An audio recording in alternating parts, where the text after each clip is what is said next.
Hello, hello, hello, my friends. Good afternoon, good evening, good morning, good whatever part of the day it is for you. I feel like it's the second time I said that today. I think it is, and that is because we are here for the second stream of the day, this time with friends, here with Mr. Shogi 3000, a lot of you know, and a lot of other great friends to play this super fun Dungeons and Dragons campaign that we've been doing the last couple of weeks.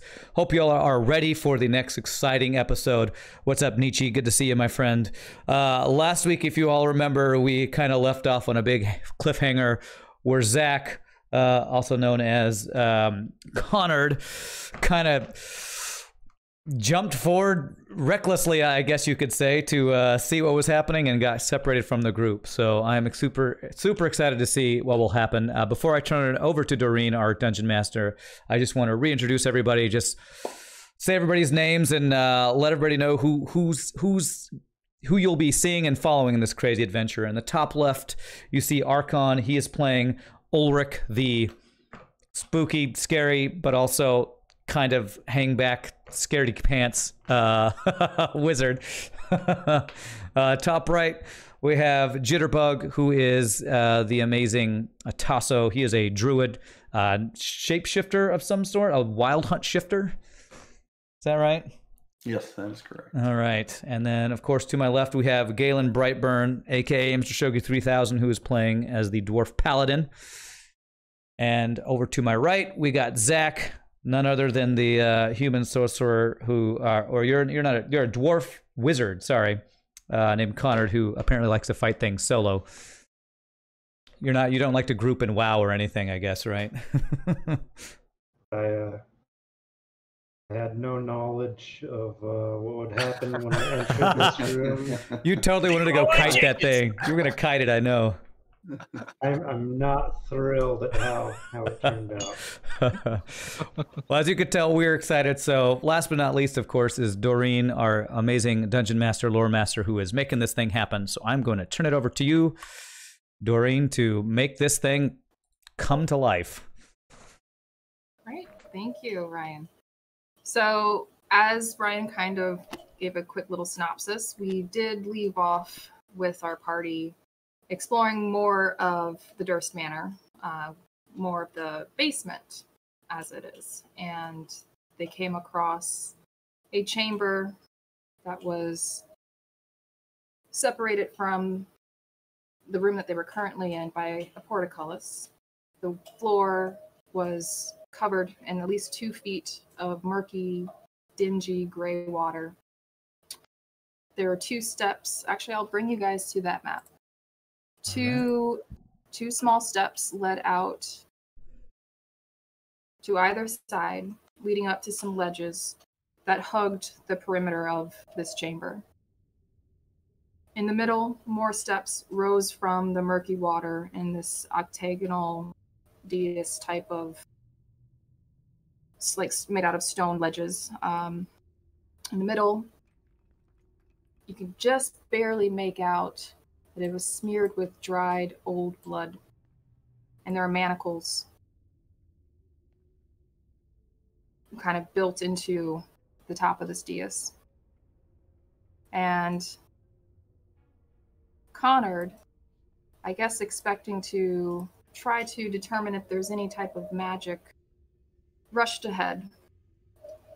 And the moment he did, past the threshold, past the portcullis, it slammed shut. And the chanting that you heard throughout this entire basement suddenly paused for just a moment, just a heartbeat. And then it changed to "One must die, one must die." And you could see the water shifting ever so slightly as this creature from across you, Konnard, came rising out of this water. I will need you to make a horror check for me. Because as it rises out of this water, you're able to make out that it's kind of made of flesh and blood and sinew, and it's kind of hunkering, shifting slowly over to you. It's seems to be made of many different body parts. So if you can go ahead and do a horror check for me. Okay. Remind me, is there a place for that on the character sheet?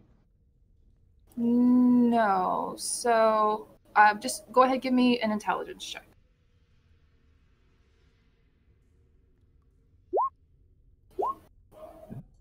Pretty good. Okay. Not quite. Oh, not good enough. You're able to discern exactly what you're looking at, Konnard, and it freaks you the fuck out. Because you know this is not normal. This is not natural. And so for the time being, you will be just kind of frozen in fear. So if you look in your journal, and again, I don't have my DM screen with me, unfortunately, so I apologize. We'll have to look some of this up as we go. There was the shaken condition. If you look that up, that's basically what you're doing right now. Now, the rest of the party, Ulrich, the portcullis just slammed right in front of you, barely missing you. So you're on the front line there, seeing that now Konnard is separated.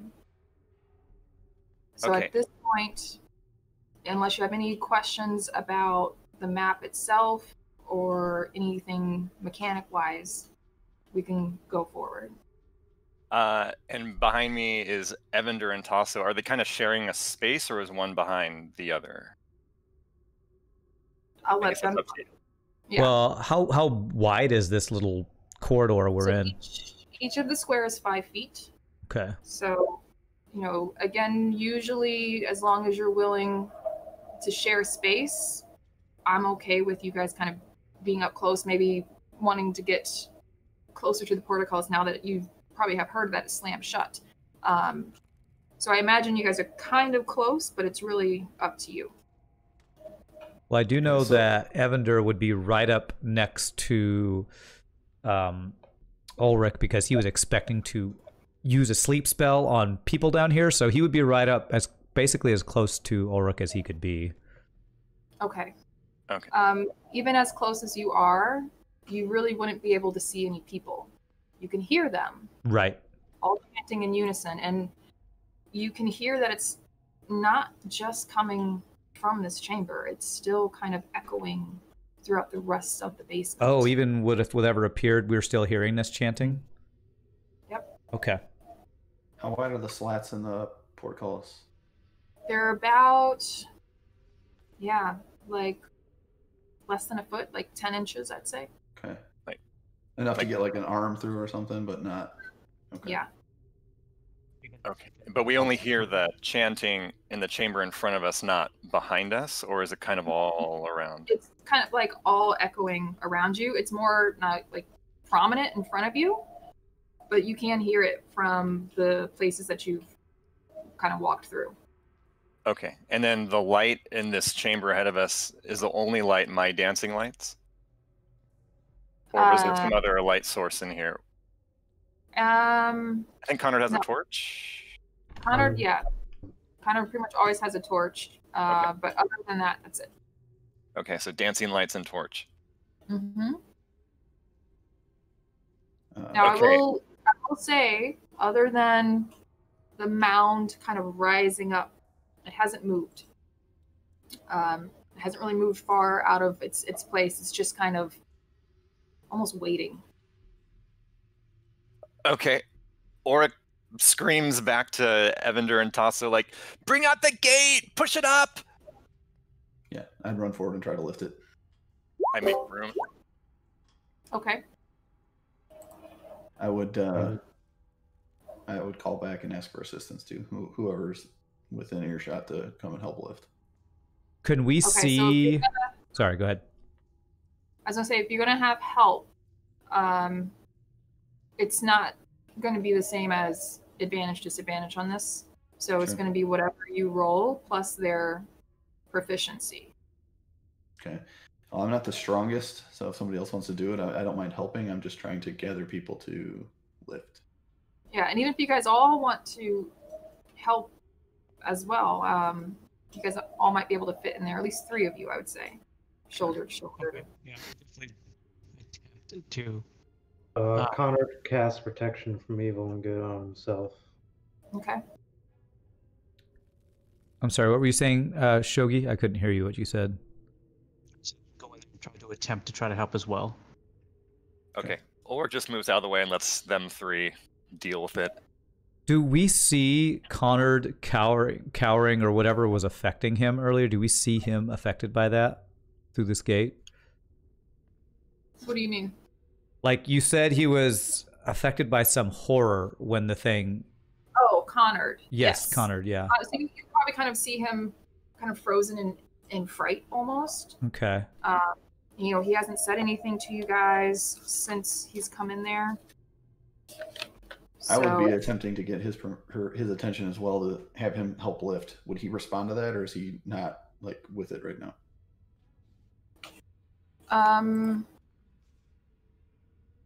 He should be able to. He's actually going to try to. It looks like there's a mechanism on the wall right where he moved to. He's just going to try to pull or push on that, if it helps with the portcullis. Okay. Do a quick little strength check for me.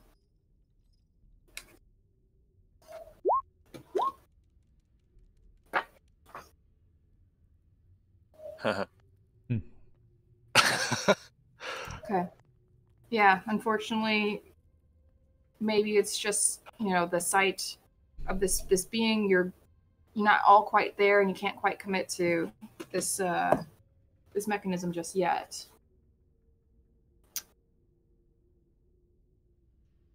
All right. What else would you like to do? I'd be yelling at him, "Other dwarf, help us lift." All right, I'll come back and try to lift. And the name is Konnard. So who's going to roll on this, and then how does that work? Evendur will try to help. He doesn't have great strength, but he's there, so he will help. Yeah. Actually, I'm going to ask Evendur if he would allow me to climb on his shoulders, because I might drown being so small in this water. Yeah, so there's one other thing. I read that wrong. It's 2 feet of water, not 3 feet. Oh, then I don't ask. Okay. It's only up to your chest. Wow. No trip. What a sight that would be. Is that 3 kobolds in a trench coat? What do we need to do to help him? And is this creature, what is it doing while this is going on? It's just sitting there. Okay, Ulrich is just keeping his eyes on it, just in case it does anything. He's going to let everyone know. And don't forget, Ulrich, you have barkskin still too. Oh yes, AC 16 written down. Thank you. Oh, nice. Woo! All right, so first, who's going to be the main person trying to lift this portcullis? Who looks the strongest? Probably Galen, I would guess, is the strongest. Probably me. Yeah. So So then Okay, so everyone what am I else who's helping, you can go ahead and whichever is higher, I'll allow you to add either your proficiency bonus or your strength modifier. Oh, okay. My proficiency bonus. Mine's proficiency. Yeah. So +2.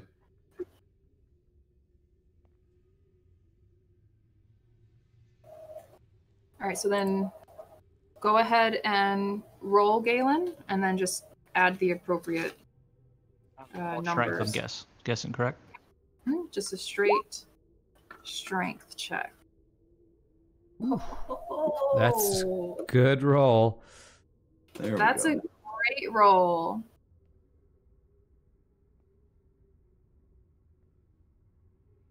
So, Tasso, you had +2? +2, yeah. My And- proficiency is +2 as well. Okay. All right. Well, it almost as if the dwarf didn't even need you.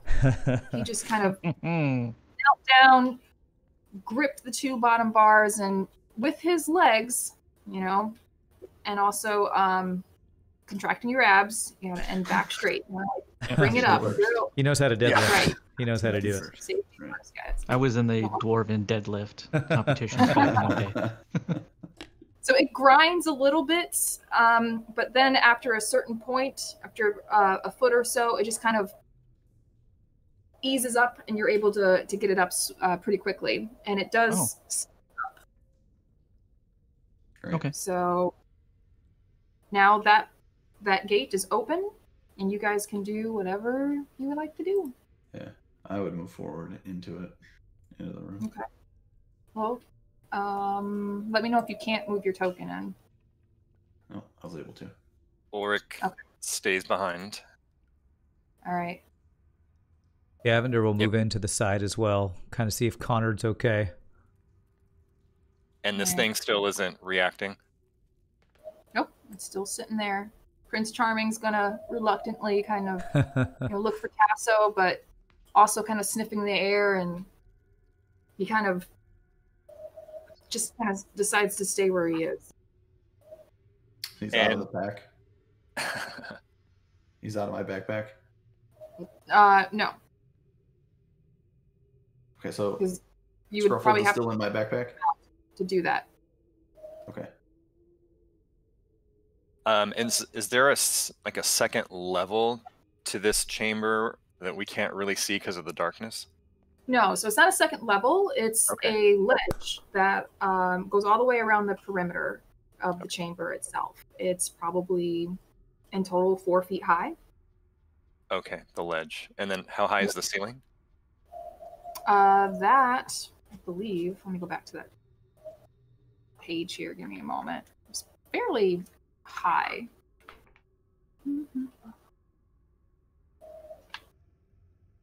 What's hiding up there? Yeah, it was like 8 feet tall. 8 feet? Okay. Yes. So we can see that with the light that's in the room. Mm-hmm. Okay. Yeah. Do we see anything else in this room besides this big hulking thing on the other side of it? You do not. I do want everyone to kind of make a perception check for me, please. Okay. And I also... Okay.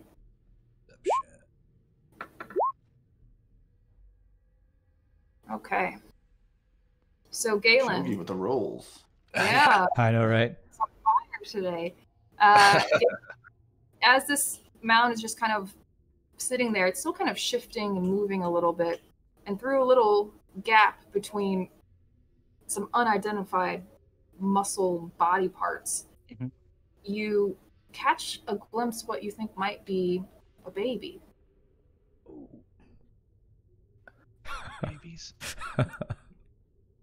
In the mass of whatever it is. Is it within it? Yes. Kind of like in the center of it. Oh.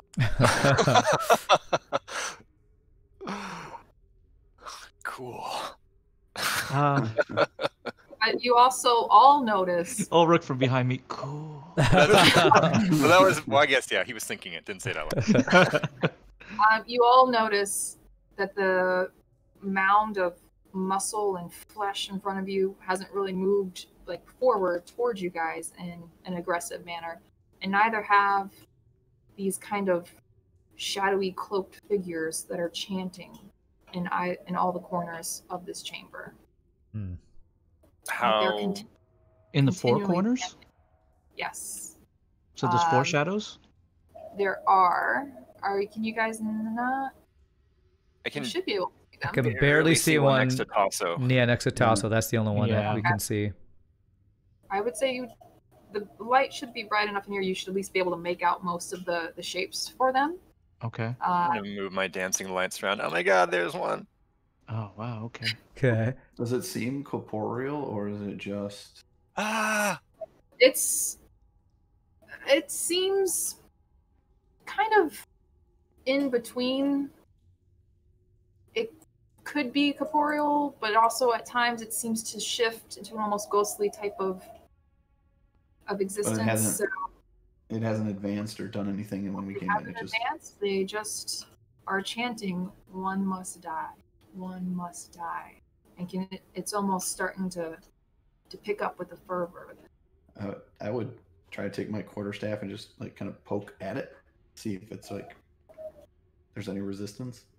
Okay, there's really no resistance. It kind of goes through a little bit.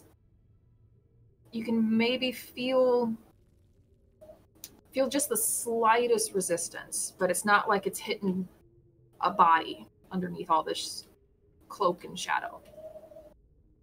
And if Ulrich moves his dancing lights around, can he see where the exit is from this chamber? Is it being blocked by this mass? There is no other exit to this chamber except for the one that you just walked through. Okay. Is the baby moving, breathing? Can we tell from here? I mean, did Galen tell? Yeah, I would tell them that I obviously see a young infant that seems to be within the mass here. A baby. And I don't see any exit in this chamber. It's one way in, laddie, one way out. Walter? What was that? Is this what became of Walter? That's what I was wondering. But his remains were in the crib, right? No, they disappeared. That's right, yeah. Evendur like wants to that say body. to Galen, was the baby alive that you saw? Could you see it move? I don't see it moving, anything like that. It's merely like floating in space, essentially, within this form. Or does it look like it's moving, like it's part of it? I will say, because you did roll a natural 20, in that quick glimpse that you did get, you did kind of see it moving and wrestling and kind of like stretching. Ugh. This is too much. Like in a womb? Ugh. Wow. And moving my dancing light over the dais in the center here, is there any inscriptions or writing on any of the stonework or anything? Let me double check.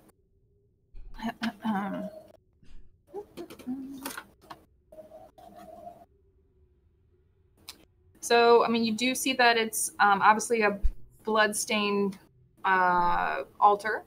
As you're moving it around, you do kind of pick up some carvings within it that depict like grasping ghouls reaching up and like up towards the altar, up towards the blood stains and things like that. But there's no writing. Okay. Tasso's going to take a very tentative step forward to see if anything moves as a result of him stepping further into the room. Okay. The water kind of shifts under your movements, but other than that, everything else is creepily still, except for the constant chanting. One must die. Mm-hmm. Okay, well, Reach out and see if he can like touch or grab this figure next to him. Kind of the same thing. Your hand just mostly goes through it. You can almost feel like a gauzy texture as you go through, but the being itself doesn't do anything. He tries to grab a handful of it and pull. What happens? Nothing. Your hand just kind of ends up grasping nothing but air. Can Evendur, kind of in a sing-songy voice, say something like, "Oh, Walter, Walter, what have you become? Rose and Thorn have been looking for you." You can see the mound of flesh kind of shiver a bit. And then suddenly you all hear a baby crying from within it. And Ulrich,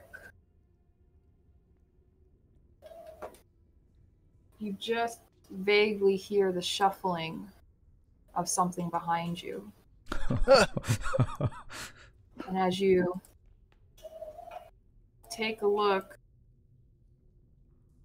you see another one of those shadow shade creatures moving up behind. Prince Charming kind of begins to whimper behind you. Behind us! And I take a step down, and does it seem to notice me, or is it just walking of its... It's hard for you to tell if it's actually like noticing you, like, oh, hey, buddy. But it is kind of encroaching on you in a kind of oppressive manner. And again, it's chanting, one must die. One must die. And the dog is on the steps? No, the dog is still kind of cowering by your legs, and you can feel it shaking. And its fur is kind of just falling out of it with every shiver. I pick up the dog and run down the stairs past Galen and say, "Watch out!" Okay. Move your token, and then I'll move little Prince Charming. We'll just put him to assume if I heard that, I would turn around and take a defensive position. Okay. And I would definitely put myself between myself and this thing in Ulrich. All right. If he's like, "Laddies, we're surrounded." And then, Galen, once again, you hear the clicking and clacking of the mechanical mechanism portcullis behind you as it begins to fall. Oh, no. I'll give you a reaction. Okay. You're aware that it's happening, so what would you like to try to do in this quick split second? I'm going to use my powerful dwarven legs because I did do leg day. And I'm going to jump backwards the moment that I start to hear that. Okay, give me just an athletics check. You got it. Will his luck hold? Right. Get skewered by the portcullis. It's close, but you are able to get through as the portcullis slams down just an inch or so before your body. Konnard, is there something you wanted to do? I kind of changed my mind after what's happening now. Right, just move Galen back there, and you can see the creature just kind of watching you, Galen, on the other side of the bars, and again just chanting incessant. And what does it look like exactly? It just looks like darkness, like a shadow shrouded in a cloak that's even darker than blackness. Like a ring wraith. The actual form. Oh boy. Okay. This chanting they're doing, is it in common now rather than the other language we couldn't understand? It is. Okay. Ulrich is clutching the dog, trying to comfort it. It kind of lets out a little yelp because you clutched it too hard. Oh, sorry. And then I turn to Galen and say, "I can maybe ask them in Abyssal who must die. I don't know." I would turn to him and just go, "You can give it a try, laddie. I'll be right here next to you." But as that, do we notice, because it's some kind of half and half figure, some parts are corporeal and some parts are not, does it try to move through the portcullis, or does it just stop and not attempt to lift it up or touch it or anything like that? It just stops, but you can see some of its body just kind of waving between the bars of the portcullis. Oh, wow. Okay. Itself. So it definitely could come through it. Okay. Yeah, you get the impression that it could come through if it wanted to.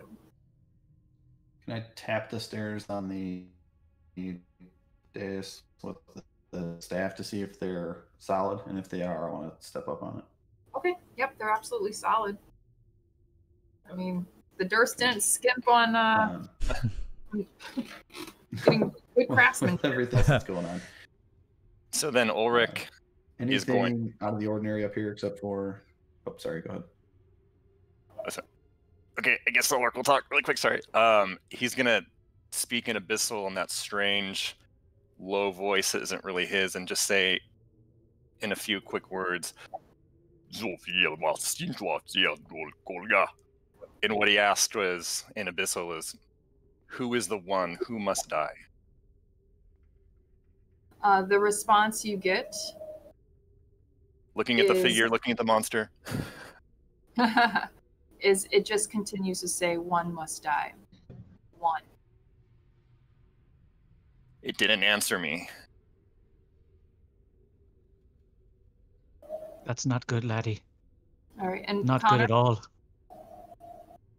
Konnard would like to cast Mage Hand, if it can grab these things more effectively than he could.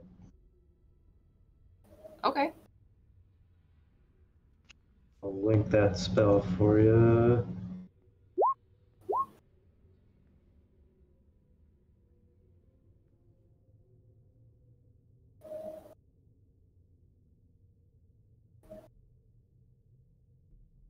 Okay. So, what does your Mage Hand look like? It's actually identical to the hand that appeared when he cast the Kill Touch spell. It's just like a bony skeletal hand that appears in the air. Okay. And as this hand kind of appears, you kind of just even watch it cut right through this dark, shadowy creature. Doesn't find any purchase, nothing to really grasp. Okay. And just as a reminder, Konnard does have see invisibility up. He's not seeing anything other than these. Nope. Okay. Everything that's in that chamber, you are able to see. Okay. Tasso, if you could make a quick perception check for me, I'd appreciate that. Perception. Okay. So while you're on the dais here, you do see, obviously, it's been stained with blood, lots of blood. There's a little altar that's on there. And you see that there's a kind of a small statuette that's on there. And there's 2 drawers kind of built into this altar as well, side by side. The statue that you see it's a bit stylized. So you can see the shoulders and the head of this humanoid figure fairly well, but it kind of just, after that, looks like a cloak is covering it, and it just kind of falls down to the ground. So you can't see like arms or legs or anything like that. But the statue that you see is of seemingly a very tall, broad-shouldered male humanoid with a very strong profile, hair slicked back into kind of a widow's peak. The eyes are kind of hooded, but also red, you imagine, because of some type of stone. And the mouth is kind of curled into a sly smile. And just on one side, you can make out what looks to be a fang of some sort. Would I have associated this figure with any of the paintings that we saw throughout the house of individuals? No, it doesn't seem to resemble any of those individuals. Can I open one of the drawers? Mm-hmm. In one of the drawers, you find, let me pull it up, looks to be a ledger.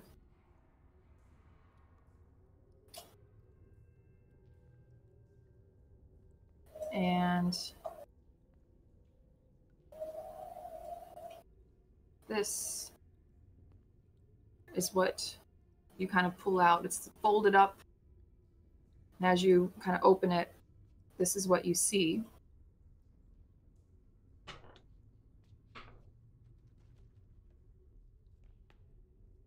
Do you open up the second drawer too? Yeah, I don't care about the piece of paper. Okay. The second drawer is full of what looks to be like ceremonial daggers and knives and other types of weapons. Okay. I just take the piece of paper out and set it right on top of the altar. I don't care about that. And I'm just going to root through and see if there's any,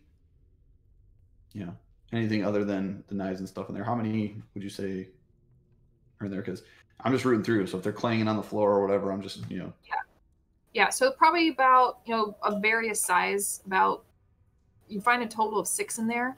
Okay. But I would imagine as you're pulling some out, like 3 or 4 kind of fall down to the stone. Okay. Evendur would, if he sees him, can he see him rooting through these drawers up here? Oh, yeah, absolutely. Everyone would be able to see this. Evendur would actually like to walk up and the paper that he discarded, like actually look at what it is. Mm-hmm. Yeah, so you see a ledger, and it seems to describe people. If you want to read some of it, feel free. Yeah, so like top of the list it says Razvan Gusa, thin, sallow skin, muscular, very peaceful, sedative, worked. Anna Maria Jacob Jakobescu, comely, chestnut skin, begged, offered her child. So he's just going to kind of like read over this and look down the names to see if he recognizes any names. Okay. None of these names are recognizable to you. Okay. The mask does not move, even though they're standing on there going through all that, nor do any of the cultists or chanters. Nope. And even as Konnard is making his way around the ledge, nothing is moving in this room. So I want to take one of the daggers. You said there's 6 daggers? Yep. I want to take one of the daggers and I want to throw it at this guy up in the top left corner. The top left corner? Yeah, I just want to throw it at one of the shades or whatever it is. Okay. Sure, go ahead. Just roll your regular attack. We'll see what happens. Okay.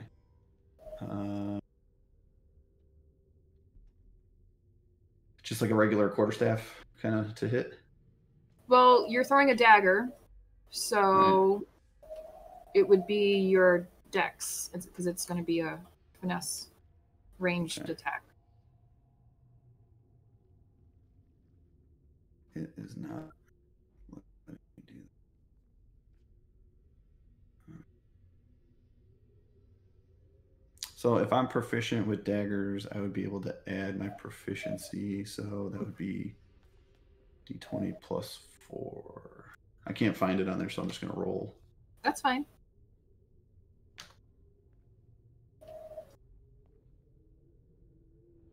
Okay.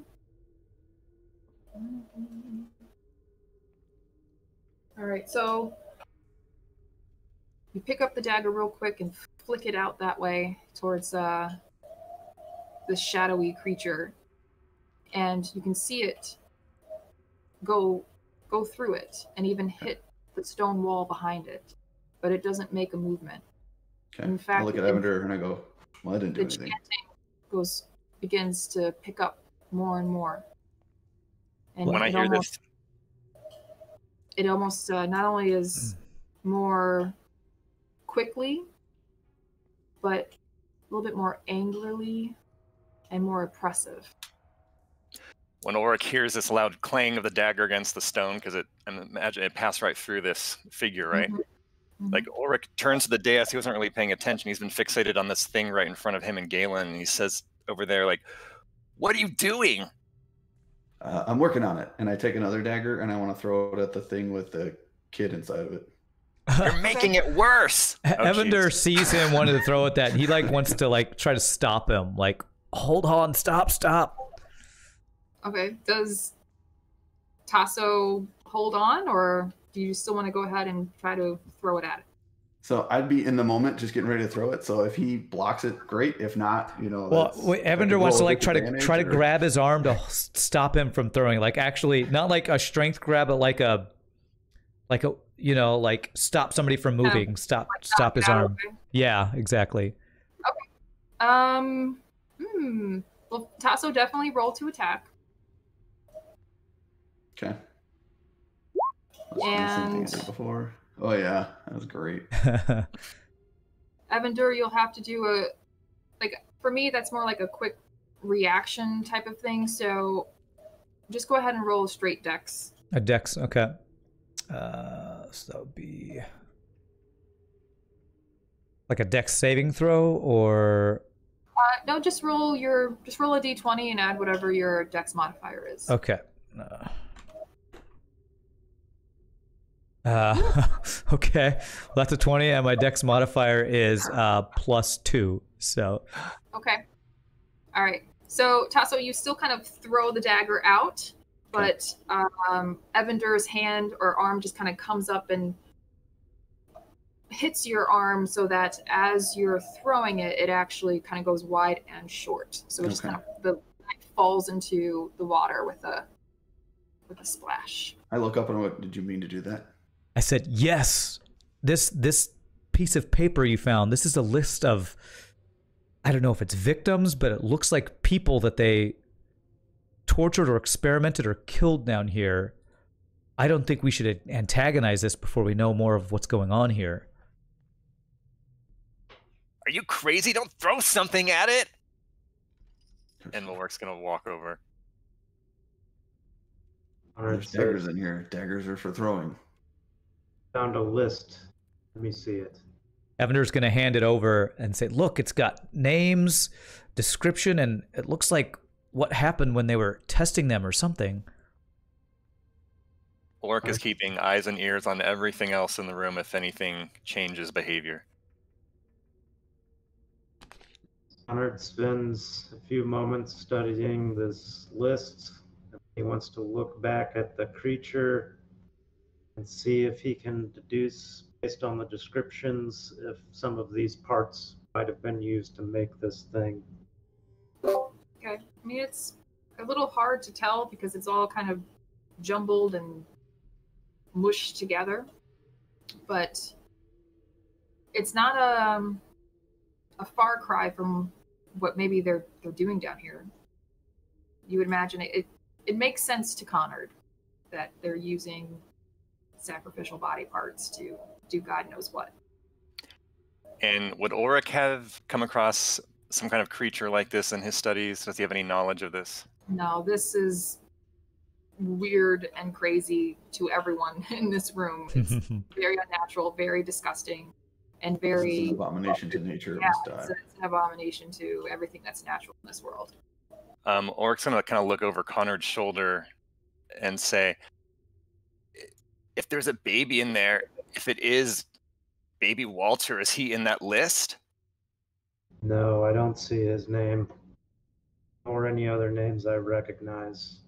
You can still hear the crying of the baby. It's muffled, but it is still audible. Does somebody have a doll that they found? Yeah, well, Evendur does. I think he kept one, didn't he? yeah. Or did he leave it with them?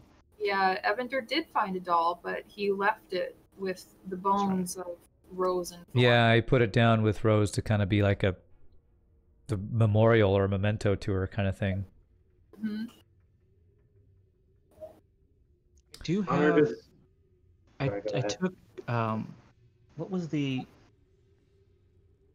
housemaid's name? I'm so sorry, guys. Lavinia? Yeah, I think it's Lavinia. I took her dress because I was going to bury it because I couldn't take the bones.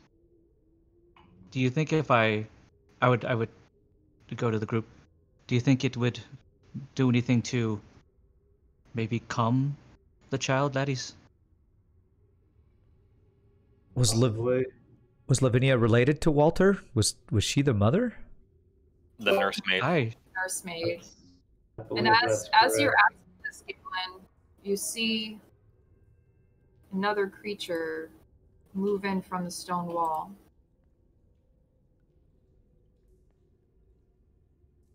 Hold on, let me get to the right page. And it just is another shadow Hmm. creature moving in here. Oh.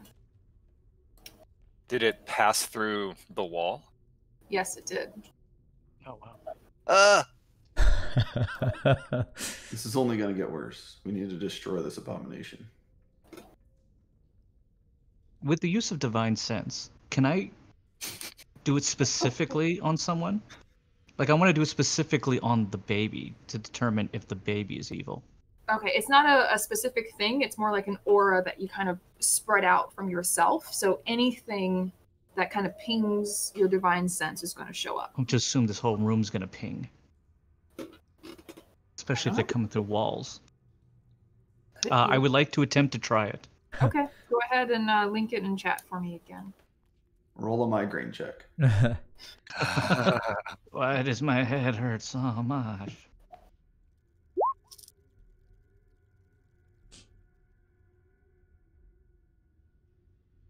Okay. So, let me double check one thing.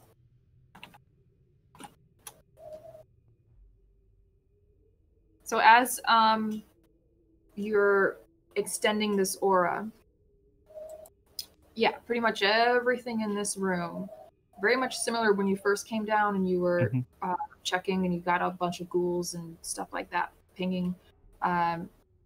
All of these shadowy creatures let you know that they're undead, and this monstrosity in front of you is also giving off an undead vibe.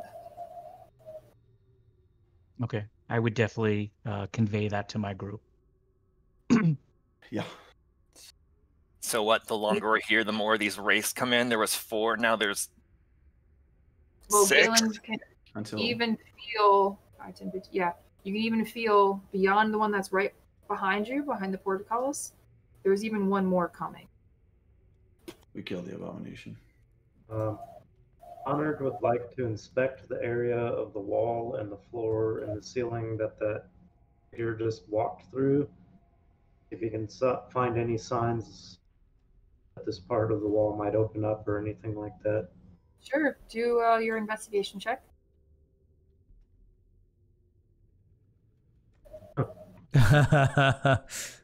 Pretty solid wall. It's really dark. Yeah.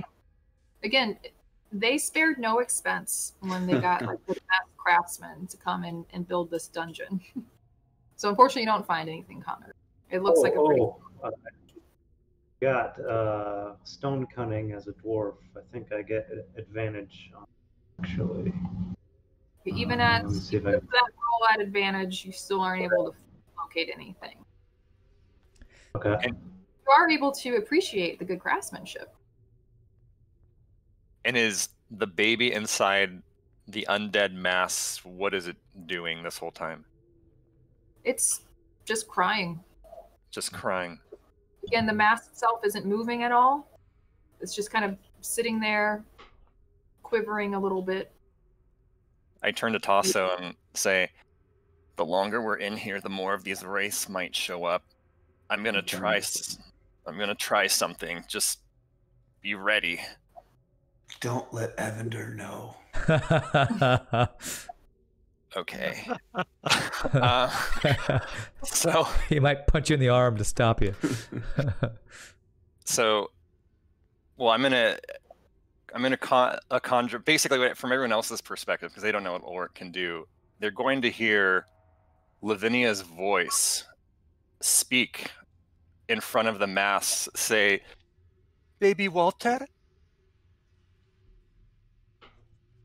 And, Okay. and Ulrich's gonna wait and see if there's a reaction. All right.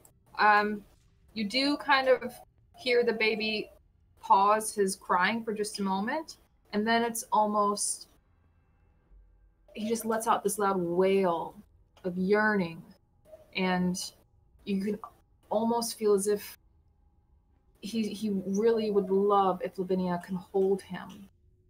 And it's almost like these desperate cries now.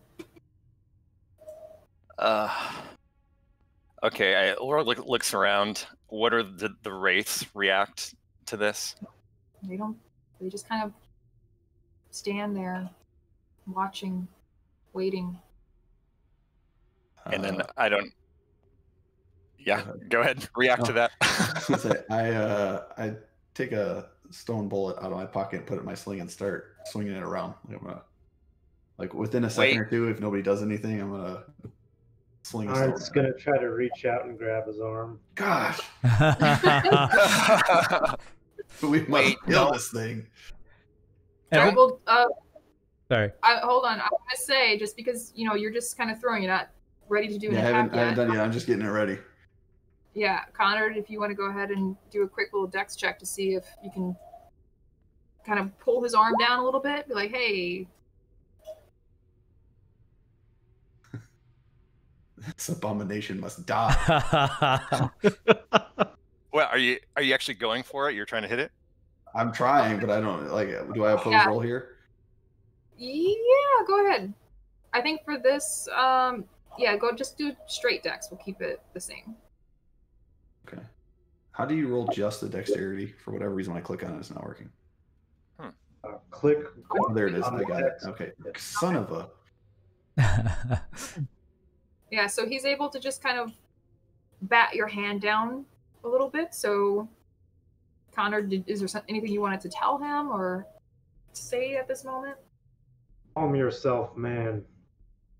A little knowledge might save us gallons of blood later on. But let us finish looking around before we resort to violence. This is an affront to nature and does not deserve to live. Well, if you try and kill it now, it might kill all of us. I can try and do one more thing, but it could be really dangerous, and you guys need to be ready to attack this thing if it tries and hurts me. Evendur says, hold on. I've got a crazy idea. Evendur looks back at Galen. Galen... You should put on the robe, lad. Well, actually, do you still have her dress? Evendur asks. I do. I think I see where this is going. Evendur says, I have a costume kit. You've got a dress. I could try to approach this thing and pretend to be Lavinia and see what happens. Wait, and Ulrich puts his hand on... Oh, sorry, go ahead. You should know, Evendur. It takes time to put on a convincing costume. Sure. I mean, you know how long this took? We can create a little bit of a screen as he hides behind us. Yeah, I was hide behind him. Okay, 10 minutes. At least 20 to 30 minutes to put this costume together. Okay. Ulrich says, "No, there's no time for that." Okay. And he puts his eyes down and puts his hands up and speaks in Abyssal and says, "Bullseye." And before your eyes, he is Lavinia. Whoa. His face, hair, build, height, the clothing before you now is Lavinia. We should have started with that one, laddie.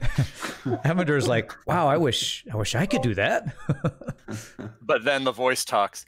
The only problem is I can't change my voice. It's just the appearance. Evendur goes, I can help with that.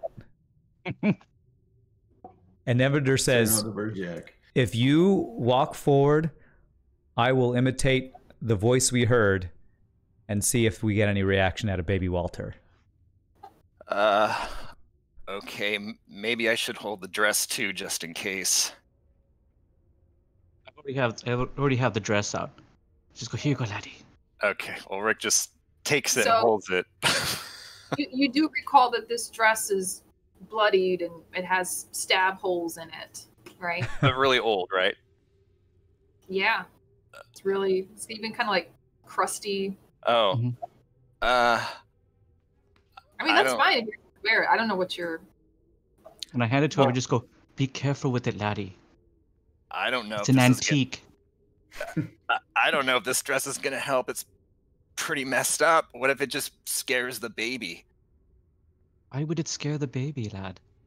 It's just a dress. Because she got stabbed, and I'm holding it up so all the holes are just really apparent. And then I like take it and I just turn it around. I'm just like, no stab holes in the back, laddie.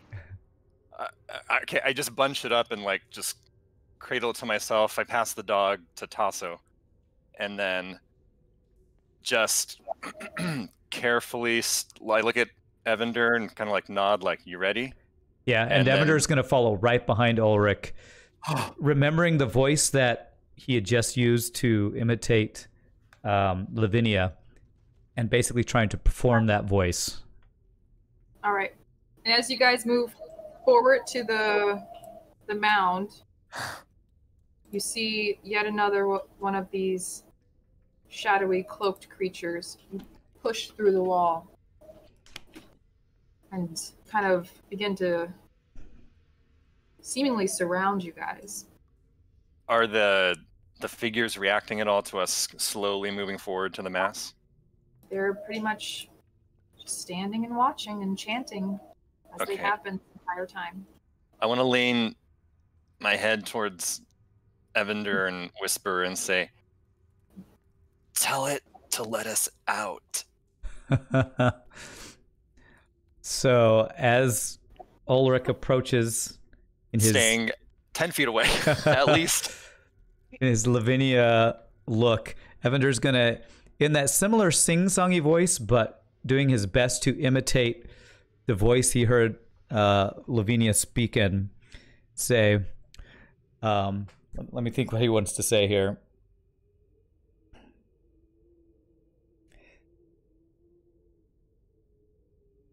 Okay, he's going to say something like, again in a sing-songy voice, oh Walter, what have you done?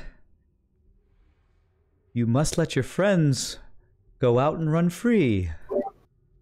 I'm trying to do my best to imitate the mouth and the gestures. You want me to do like a performance check or something for that?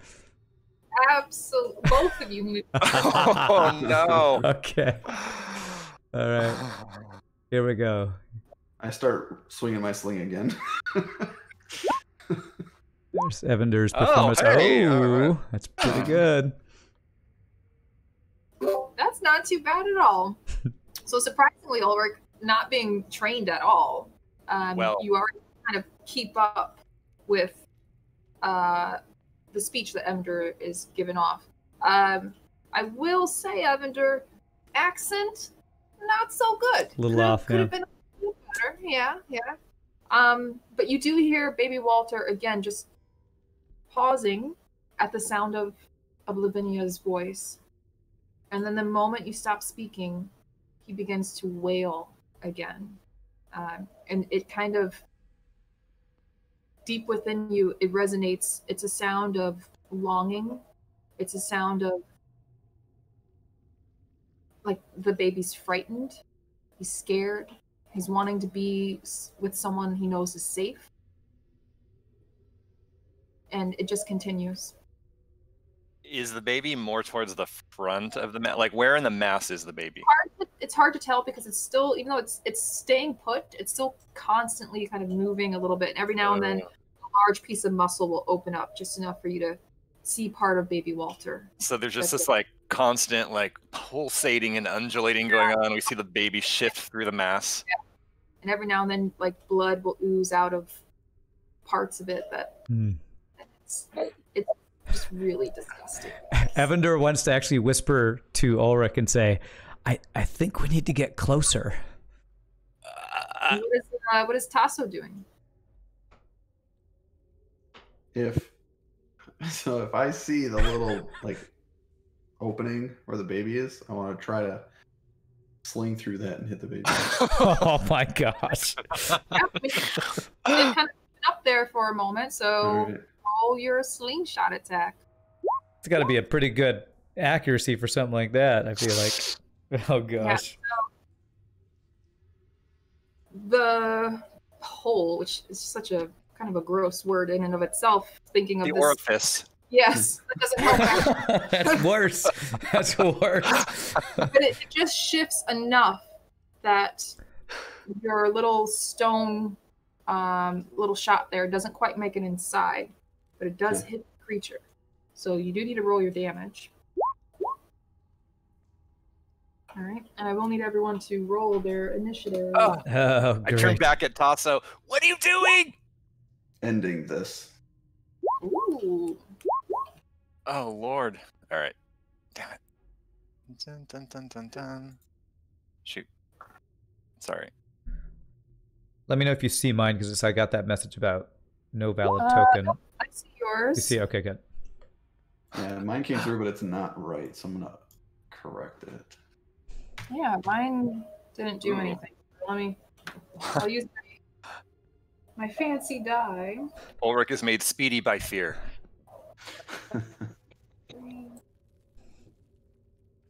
Oof.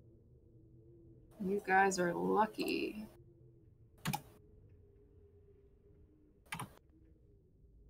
And I'm gonna set Scruffles down.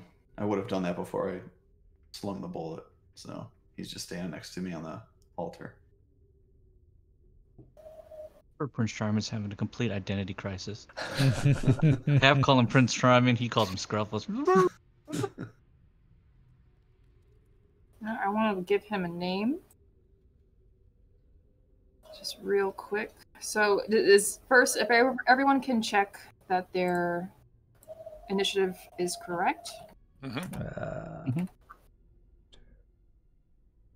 Mine says 8. It should be 11. I guess I can change it myself. Click on that and change it. Yeah, you should be able to change it. In the actual window itself. Yeah, there you go. Adding up correctly. Okay, there we go. I changed it. That's very strange. It said no valid token. It might be because I can, control everybody since you wanted me to be able to see everyone for the stream or something. Okay. I think it might be if we roll before the actual window is up. Oh, maybe. Could be that. Then it doesn't record. I'll wait next time. We'll figure it out eventually. All right, so Tasso, you shot your shot, basically. So you were able to kind of hit the mound, and the little stone that you use just kind of got engulfed into the flesh and disappeared. Okay. But we are in initiative order, so Konnard, what would you like to do? Konnard wants to inspect the top of this altar and see if there's anything like a bowl or a cup or a receptacle for liquid. All right. I'm going to tell you real quick, little glance around, there's nothing like that there. Okay. He's just going to try to smash that statue with his warhammer then. Ooh. Go ahead. Attack roll or what? Yeah, it would have to be an attack roll. Okay. How much armor does the statue have? There actually is rules for that. But Konnard, you bring down that warhammer square on top of the statue, and it just crumbles beneath the strength of your attack. Other than that, is there anything else you wanted to do? I think that's it. All right. Then Ulrich, it is your turn. Okay. Other than the baby, can... Also, I just want to get it clear. You're still looking like Lavinia. Yes. Okay. Yes. Until further notice, I'll let you know. So besides the baby, were there any other faces or recognizable people that are floating around in this thing? No. In fact, it really just seems like you might have caught a glimpse of a shoulder or a back or like a rump muscle, but there's no eyes, there's no faces. It literally is just as if they got the biggest chunks of a person's body and melded them together in some disgusting, evil way. Okay. Ulrich's gonna back up. And I guess what are the figures doing around us? Are they reacting to this at all? This attack? Nope, they have not reacted at all. They are standing still. The chanting has continued that one must die. And then after that, other than that, they're not doing anything else. Okay, Ulrich's just going to hold his action and cast a defensive spell if something tries to attack him. What spell? Acid Splash. Okay. So that's if something tries to attack you. Yes. Okay. All right. Evendur, what would you like to do? Evendur still doesn't want to aggro this thing, this giant piece of flesh that he's like 10 feet away from. So he actually wants to attempt to again in Lavinia's voice say something soothing, or almost actually kind of sing a song to try to soothe baby Walter, basically. Did you give me the heads up so I can do the gestures? Sure. He would poke you as you're backing off, say, I'm going to sing a song. And so this time Evendur is actually going to pull out his lute, like, and almost sing like a sort of lullaby.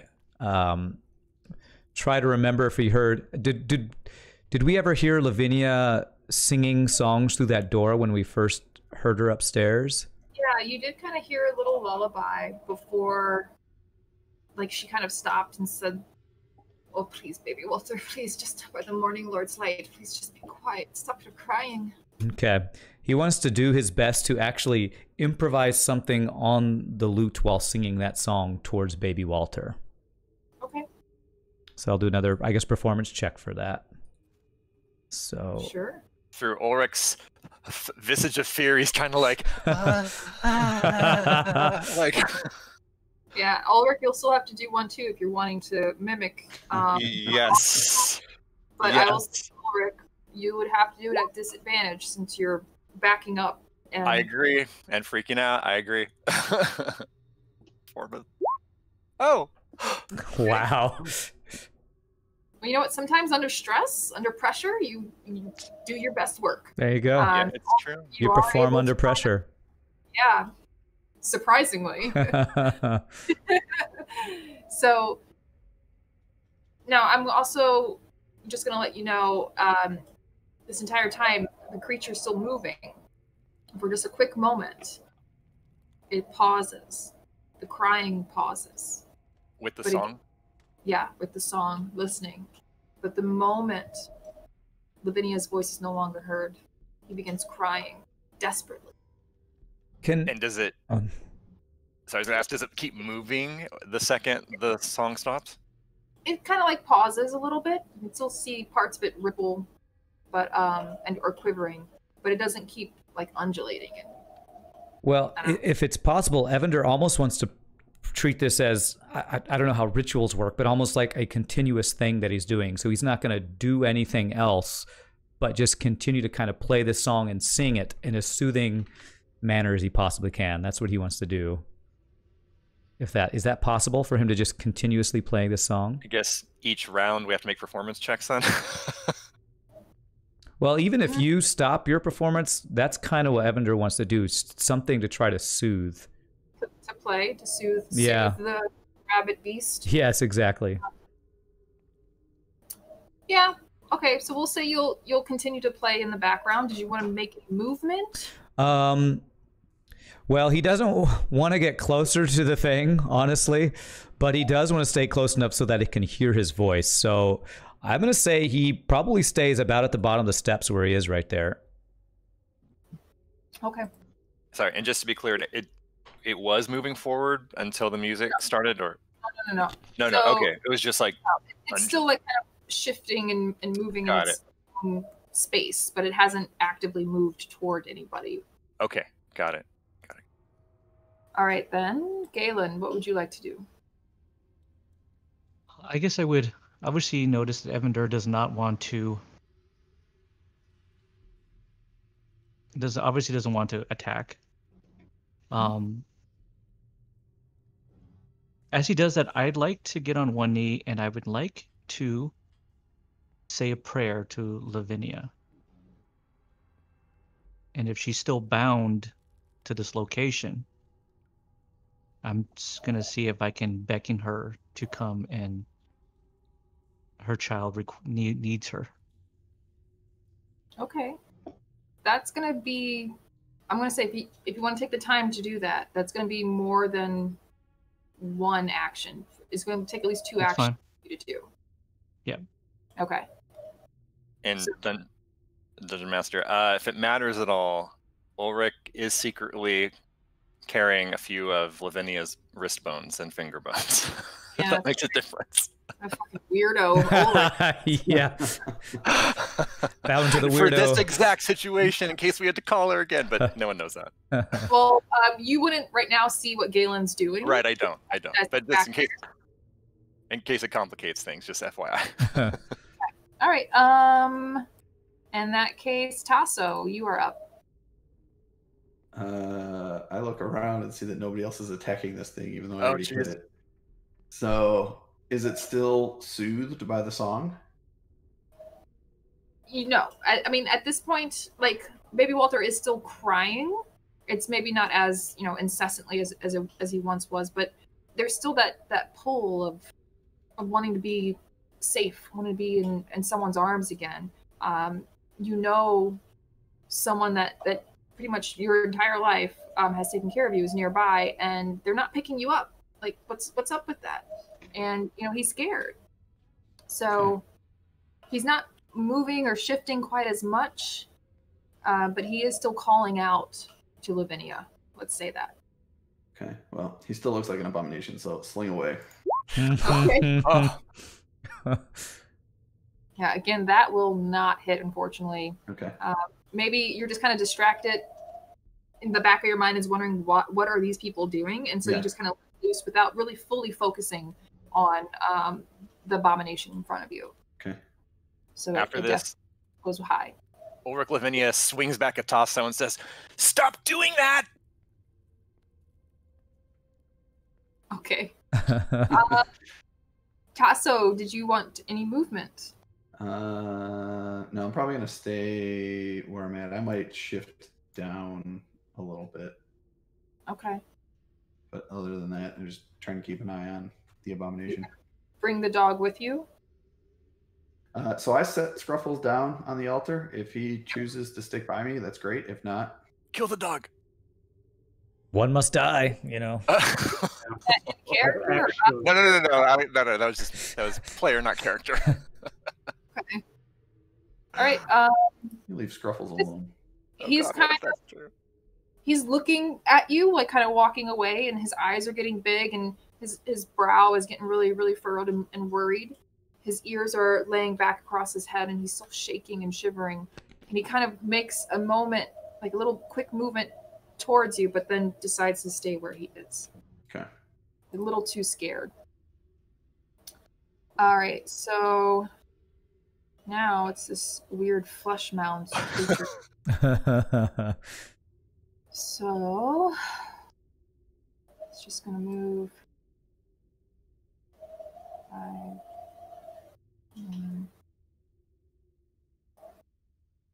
It does. Look at it in all its glory. It kind of just lumbers forward, and from the people that are on the dais there, you can see just barely through the water, like hands reaching underneath it as it's crawling. Oh. And you guys want to barter with this thing? Definitely going to make some attacks, and that was plural. Oh goodness. On Tasso here. So it does get 2 attacks, just so you guys know.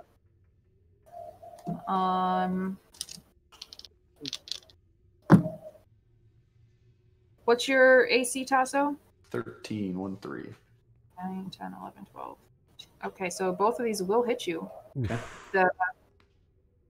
The slam just barely makes connection, but it's enough for you to finally feel it. So that's going to be, let me roll my damage here. And I also need you to roll, I'll give you a choice, athletics or acrobatics check. Okay.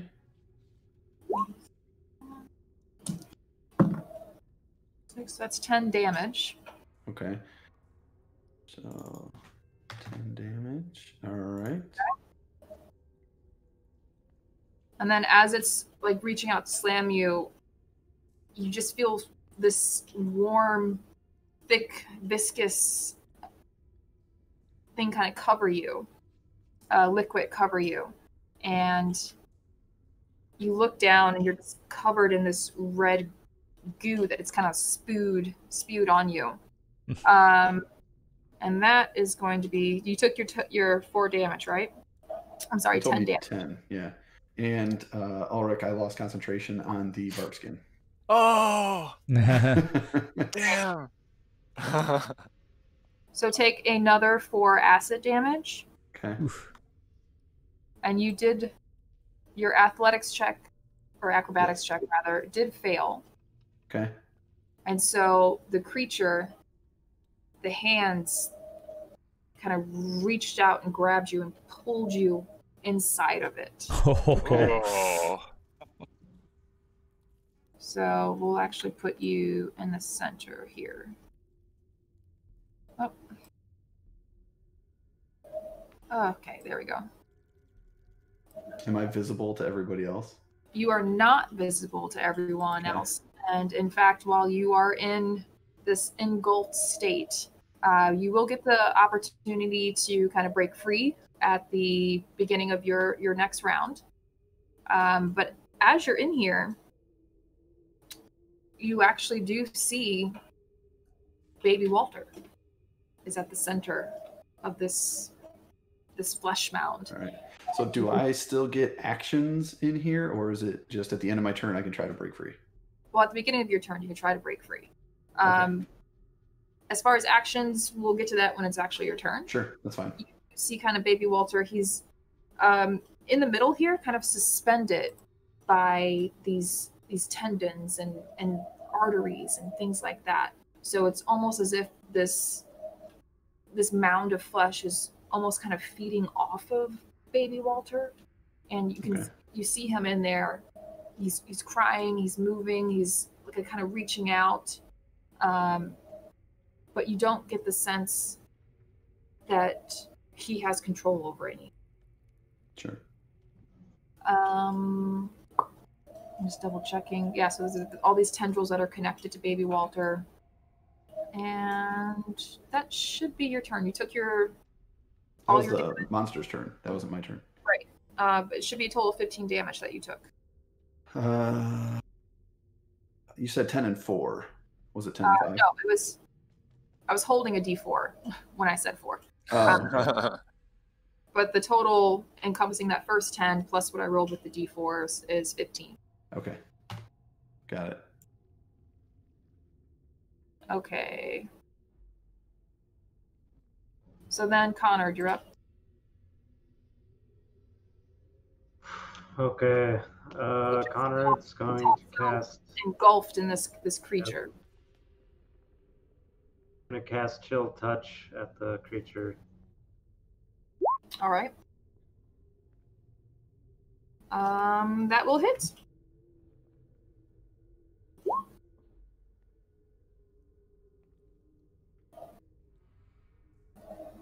All right. And he's going to stay where he's at for me. Ulrich, what would you like to do? If I try to move away, this thing's probably going to get an attack of opportunity on me. I'm assuming. No. Okay, it seems. A little bit raised above it. Okay. I would say no. Okay, Ulrich, first thing is taking a step back. I just don't want to be next to it. I'm still technically adjacent to it right there, right? I guess I'll stand here where the dog is.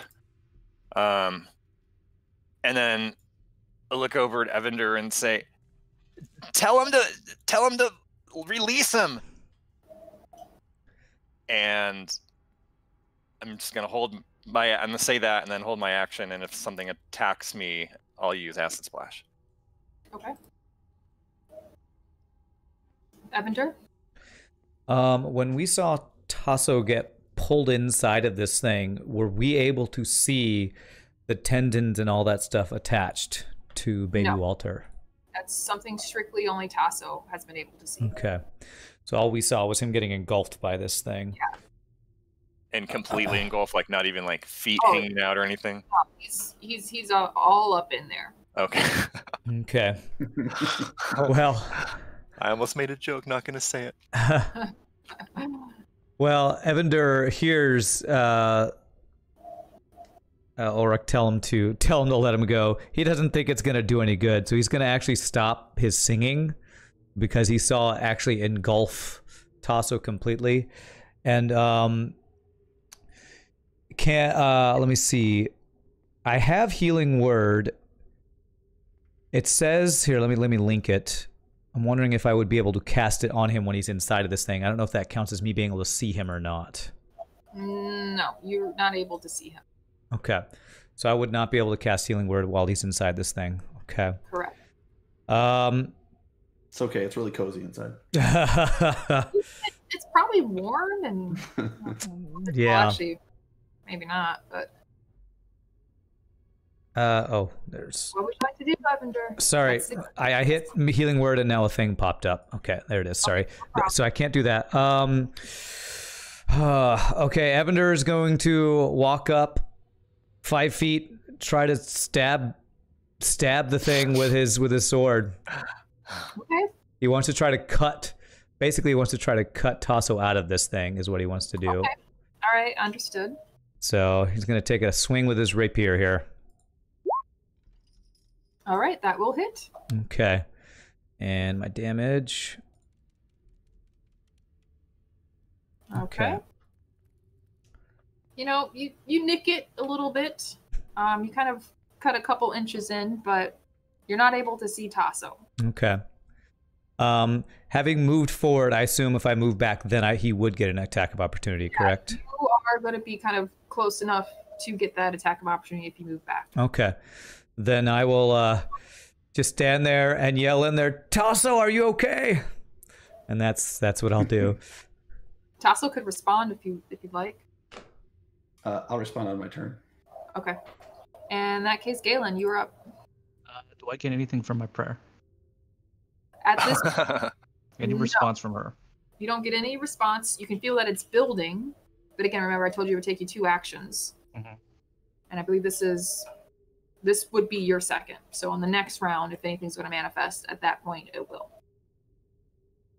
So you have a decision to make. I'm going to remain vigilant and continue my prayer. Okay. Nice. All right, and then Tasso. All right. So I don't want to try to get out. Okay.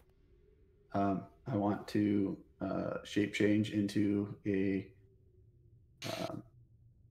brown bear. Oh gosh. Give me a second here. So give this thing a bellyache. So my response to Evendur asking if I'm okay is a just guttural brown bear just from the inside of this thing. Okay. And I want to use my claws to try and hit baby Walter. Oh, okay. Well, first, before you do that, as you shift within it, you also feel the mound trying to prevent it, and it kind of clamps down on you. So you will take 7 damage from that. Do I take it as the bear, or do I take it as Tasso? Take it as the bear. Okay. And then you can go ahead and 7. Yeah, 7. Okay. You have turned into a bear inside a giant flesh mound. Amazing. Okay. So 12, unfortunately, will not hit. Oh. Some of the flesh and tendrils around you just kind of encircle you just a little bit to catch you before you can actually find purchase on baby Walter. Okay. Anything else? Nothing. I don't think I get multi-attack until I'm level 4, correct? Right.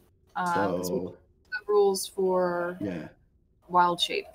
Yeah, so my bonus action was the shift, and then I attacked. So okay. So you hear a bear growling from inside now. Yeah. I don't know if Evendur would know that the bear was you, or if that was this thing releasing a giant roar now. Okay. And so now it's just kind of, hold on, I want to try to get both of you here. Oh no. Can we all see that some kind of transformation happened inside, or is it obscured from us? It's pretty much obscured. You can see it kind of moving, like maybe getting a little bit bigger and then kind of trying to contract on itself. And then you hear this massive roar of an animal, but you don't know exactly why or what it is. Okay, and it's going to move 5, 10. It's angry. 15, 20 here. Okay. And it just kind of undulates in and on itself a little bit, and then it heaves this red, sticky gore at you guys. And so it's 15 feet long by 5 feet wide. So it's pretty much basically Ulrich in this, because it is only 5 feet wide. Lavinia? Why would it do this to us? It's not baby Walter who gets to control what this thing does. So,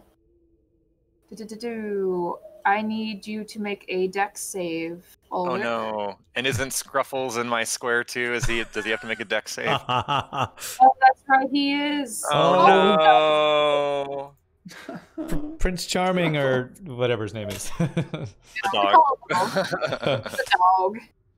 Dex saving throw? Yes. Oh. Okay. And You're a better performer than you are a dodger, I guess. That's true. That's true. I will make one for our little dog friend. Oh. Okay, you know what? That's not too bad. She's going to use her GM powers to keep the dog alive while we all die. Well, I was more saying, it's not too bad about what the dog stats are. Oh. It's... Okay, I'm doing math in my head. Okay, that's just enough. And I swear, it is. So the dog kind of sensed something was happening before you did. And so he kind of leapt a little bit towards Galen, a little bit down farther on the steps there. Unfortunately, Ulrich, you were not as savvy. So you will some damage here. I mean, it's not going to be a lot, maybe. I still have temporary hit points from the first session from Evendur, which is nice. So it's 8 damage. Oh, nice. Good. Okay. And I also need you to make a sanity save for me, please. Sorry, where was that again? It's a sanity save. But what do I roll? Just do intelligence. Okay. Intelligence saving throw. Yep.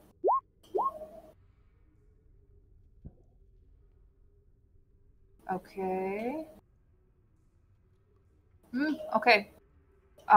So unfortunately you failed that. Oh. So you can almost feel your mind starting to break. You're not fully crazed yet, but you can feel the incapable, like the fear kind of scratching at the back of your mind. This is the first time Ulrich's been attacked or hit by anything, right? No, the armor got me first session. It did? Okay. But, that's right, yeah. So did you turn back to Ulrich? Hold on. So he's taken its attack, the flesh mound, on you. So you do get your you're holding your spell, correct? Yes. And so did it just like spewed a bunch of like gore on me? Sure did. Oh. Like burning your skin and everything. It's a spew fest, because as soon as this happens and I'm covered in this gore, I'm like, Ulrich's eyes start to roll back in his head, and he speaks some words in Abyssal, and he says, "Whoa," and then just and vomits up this globule of like black steaming fluid that just fills the air with the reek of sulfur and is attacking this thing. So this is his acid splash, Okay. which he which he vomits up.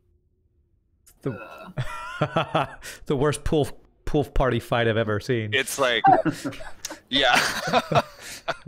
Talk about wet t-shirt contest. Gross. Just ruin that for everyone.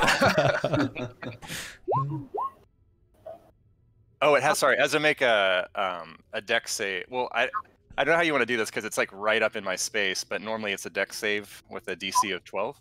Yeah, it will still have to do a dex save. Okay. All right. I'll roll my special die. Don't.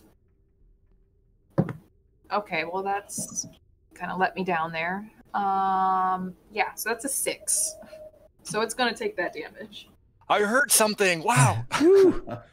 It's So it growing. kind of, shivers back away from you for just a quick second. But other than that, Galen, you had a question about whether or not his illusion Right. of Lavinia still stands. Do you have to make a concentration check on that, Archon? No, it just says it lasts for an hour. Let me double check. Because it is... Mom and I guess- son are just spitting it out. Oh, nursemaid and babysitter and kid. Yeah, I can link it if you want. Yeah, if you don't mind, just so everyone else. Sure. Yeah, people on stream can see So it. it's disguise self. So much text. Okay, yeah, it doesn't say anything about dropping, so. Lavinia is covered in gore. Poor Lavinia. But then she vomits back something disgusting and black. It's a very odd exchange. And you can hear baby Walter again crying a little bit more fervently now. Yeah, and this is the first time that the party has seen anything offensive from Ulrich, and is both offensive and offensive. Yeah, as it happens. it is to be. both. Yes, very. All right, thanks Ulrich for that wonderful exchange. Konnard, you are up. Okay, Konnard's gonna bring his warhammer at this thing. Okay. Ooh. Oh, Yep, nice. that'll get it done. Don't hit me in Yes. So don't forget how I do the critical, the natural 20s. So it's an automatic 8, and then I think I'm gonna have to roll manually here because I believe that warhammer is supposed to use the two-handed grip. I don't think it's set up that way. So you'll get your full one of the damage dice, your full amount here, and then you roll. Be a total of 13 damage. Okay. Okay. It comes down pretty hard with a little squelch, and you can feel you can see the mound kind of ripple underneath it. It doesn't make any type of sound or anything like that, but baby Walter does let out a little high-pitched scream as the warhammer connects. And nothing happened to Tasso, so don't worry about that. Oh, I wasn't. not in the slightest. All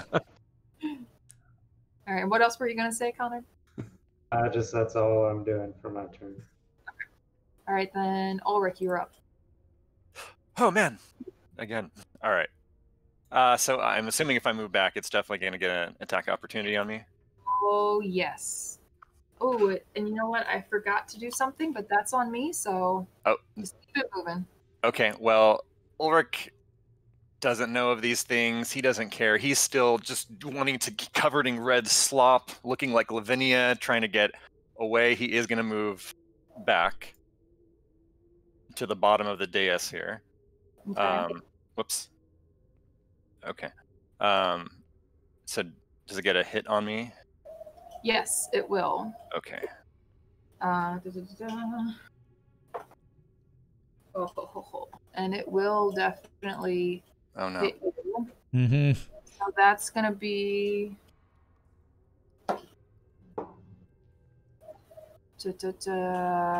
7 damage to you. Ooh. Okay. And I also need you to make a athletics or acrobatics check. Okay. Athletics or acrobatics? Or acrobatics, yes, whichever you choose. It's all the same. Nothing helps. Okay. I guess I'll do. Yeah. Okay. So Not having a good time. yeah, as you're trying to back away, you feel something grip your ankle, and immediately you find yourself flat on your back, being pulled into the mound. Ugh. Come on in, the water's bare. And you two are now engulfed, and from the party on the outside, you can see it kind of getting just a bit bigger, as it now has these two extra humanoids inside of it. Since it moved while Evendur had been in range to attack, would he have had a chance to attack, kind of like it had? It stayed, if I remember correctly, it stayed within your range of attack. It's only when you move outside of that 5-foot realm that you get your attack of opportunity. Okay. What does it taste like? God. I need to know. Does Ulrich have his mouth open? Well, trying not to, but he's like screaming as he's going in, like, Okay. You know. It's not so much the taste. It does have a kind of a metallic, decaying type of taste, but it's the Freaking bug. I wish we had a lot more women on this stream, because they would understand exactly what I'm about to talk about. Well, maybe they're watching. Let's hear it. Let's hear it. It's almost kind of like this viscous, like, tissue is kind of like you can't help yourself for swallowing it if you're going to be screaming while it's pulling you in. And I'm trying to think of what food quality I can encompass it, but as you're screaming, your mouth is opening and you can feel it like sticking to the top of the roof of your mouth as it's worming its way down, and it tastes both warm and cold at the same time. Parts of it might have been a little bit to baby Walter, and then I don't know, it's like congealed fat is slowly warming down your throat. Wow. Okay. That is very clear. and there's enough light to like kind of to see this bear and to see the baby in here. I guess like that light's making its way through. Yeah, I would say as it's like kind of moving, little bits are coming in here and there, enough for you to make out shapes and shadows. So yeah, as you're coming in, and you're feeling this all over your face and in your mouth, down your throat, all like over your body. You're catching glimpses of these large tendrils and arteries and muscles and things like that, and then you turn around, this bear face that's matted with blood and gore. You can just make out the shape of a baby Walter kind of suspended in the middle of all this space. I scream, but try not to open my mouth. That is my turn. Thanks for asking that question. Oh yeah, it's all about the immersion. It's all about the immersion, literally. In this case. Yeah, you are very much immersed. All right, Evendur, what would you like to do now? Seeing Ulrich trying to get away and being snatched and engulfed in this creature. Yeah, Evendur is freaking out. He has seen two of his companions engulfed by this thing. He is actually. He's seen Konnard do the most damage of this thing, right? Yeah, I would say so. Okay. Then I believe he wants to use his last spell slot that he has, apart from cantrips, to cast Heroism. Okay. On Konnard. I believe that's what I want to do. Is that the one that gives advantage on attack rolls? No, that's my Bardic Inspiration that does that. But yeah, I still want to do this because he thinks Konnard might have the best chance of fighting this thing. Okay. And you get temporary health from that too. Yeah, so he gets. So he's going to lay his hand on Konnard and just start singing. Our hero claims a warrior's heart. I tell you, Konnard the Dragonborn comes. So there you go. He sings a little song to inspire. Konnard. Ah. Backtracking. Strawberry jam, Ulrich. Oh, Sure. Oh. it doesn't taste that good. Oh, little chunks. Yep. All right. So, Evendur, you've been given heroism to Konnard. Mm-hmm. And so, can I do a cantrip as well with that, or no? I don't know. Is heroism an action or is it a bonus action? Heroism is a spell, so I don't know if that is an action or a bonus action. Did you link it in the chat? I did. Yeah, Heroism's right there. So if it's a spell, that is my action. So that is your action. And cantrips are also actions, is that correct? Almost all of them are actions, unless one specifies just the cantrip that it's a bonus action. Okay, I'll have to look at that because I don't think so. Then I am... if I move while still staying in range of this thing, will it get an attack of opportunity? No, as long as you stay within 5 feet of it. Okay. It will not occur an attack of opportunity. Then Evendur actually kind of wants to move around towards... whoops, I just moved Konnard. Move around towards Galen to see how he's coming along. So he's going to kind of move around to be closer to Galen, if he can. Yeah, he can definitely take that movement. What does Galen look like as he's coming around? Galen is merely just on one knee. He's got his shield up in front of him, and he's praying essentially just behind that shield. So he's doing his best to protect himself as well for any frontal attacks, as well as just continually muttering a prayer to Lavinia to see if she will come to save her child. So Evendur will kind of place his hand on Galen's shoulder as he comes up. Okay, so this is the end of your second action to call upon Lavinia, and you can feel the hairs on the back of your neck beginning to rise, and there's this cold wind that you can feel behind you. And if you take a moment to take a quick glance behind you, you will see a ghost. Oh. Ghost of Lavinia coming towards you. She's a little confused. She doesn't, at this moment, doesn't quite know where she is. But you also catch the movement of the shadow creatures moving.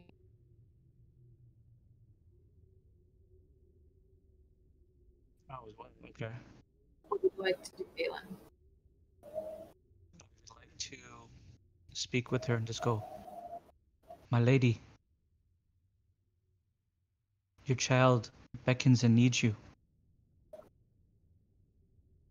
You can see her she turns her head just a little bit to catch the sound of baby Walter. But you can also see her eyes move past you, and she gazes upon the altar, and you can see her beginning to become very, very much afraid now that she's looking around and maybe recognizing where she's at. Have you been here before, my lady? I don't want to be here. And again, just 6 seconds per round. So that's where we have to leave this exchange. And we'll move on to Tasso, who is now still within the mound. And again, you have the choice at the beginning of your round to try to break free. Nope. I want me some baby. Since you are not doing that, again, the muscle of the mound just kind of crunches down on top of you. Mm-hmm. And that will be 6 damage. 6 bludgeoning damage. All right. Do we have to hold our breath while we're inside this thing? It's getting a bit hard to breathe. Okay. You can hold your breath if you would like. Yes. Yeah. Ulrich will, yeah. I don't want to breathe in this weird strawberry jam. And Tasso, what else are you doing? Yeah, I'm gonna try to attack the baby again with the claws. All right, go ahead. Ooh. There we go. All right, yep. That will hit. Is that enough? All right. Yeah. Oh wait, oh Okay. sorry. Didn't mean to click that one again. I gotta click this one. Oof. 15 slashing damage. Wow. Ooh, ooh, ooh, ooh. Okay. Hold on, let me. Look at that, baby Walter. Oh. So you come down and you try to hit actual baby Walter itself, but you end up slashing two of the tendrils that are holding baby Walter. And the Okay. next thing you know, you find yourself completely ejected Oh. from the mound. Like forcefully or It just expels you out of the do I still have movement then? yeah, why not? I'll give you some movement. I want to try to get back in. You want to like Like force I'm just gonna bear charge. Okay. To try to jump inside of it again. Yeah. So I don't know if that's like something possible or if I just have to get up next to it, but It's yeah, I roll out of this thing and kind of like shake the blood off my face and then just back at it. also keep in mind everyone else is now seeing this large brown bear I was about to say. like expelled violently out of this creature. Like it gave birth to a bear, basically. Mhm. Yeah, just So you're gonna. I'm gonna say, Tasso, you go ahead. You shake off that gore. You turn back around, and with determination, you begin running back at it. Okay. And unfortunately, your head just hits the muscly flesh of the Alright. mound itself, and you just kind of bounce back off of it, and you'll take 2 more bludgeoning damage for that. dang it. Worth it. Now you It's my know. turn. Okay, so now it is the flesh mound's turn. And, Ulrich, you're still in there. It's going to go ahead, remembering that last hit, Konnard. It's coming for you. So it's going to do its attacks. It's first going... Oh, I don't think any of these are going to hit you. It's first going to spew its gore at you. Yeah, so actually make a dex save for me.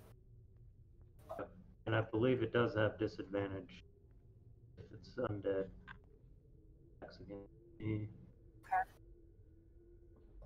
Yeah, if you use chill touch. Mhm. From the protection from evil and good. Mm. I'm, Well, this is you making a dex save, so you got to do that first. I'm seeing if it gives me advantage on saves. I don't think it does.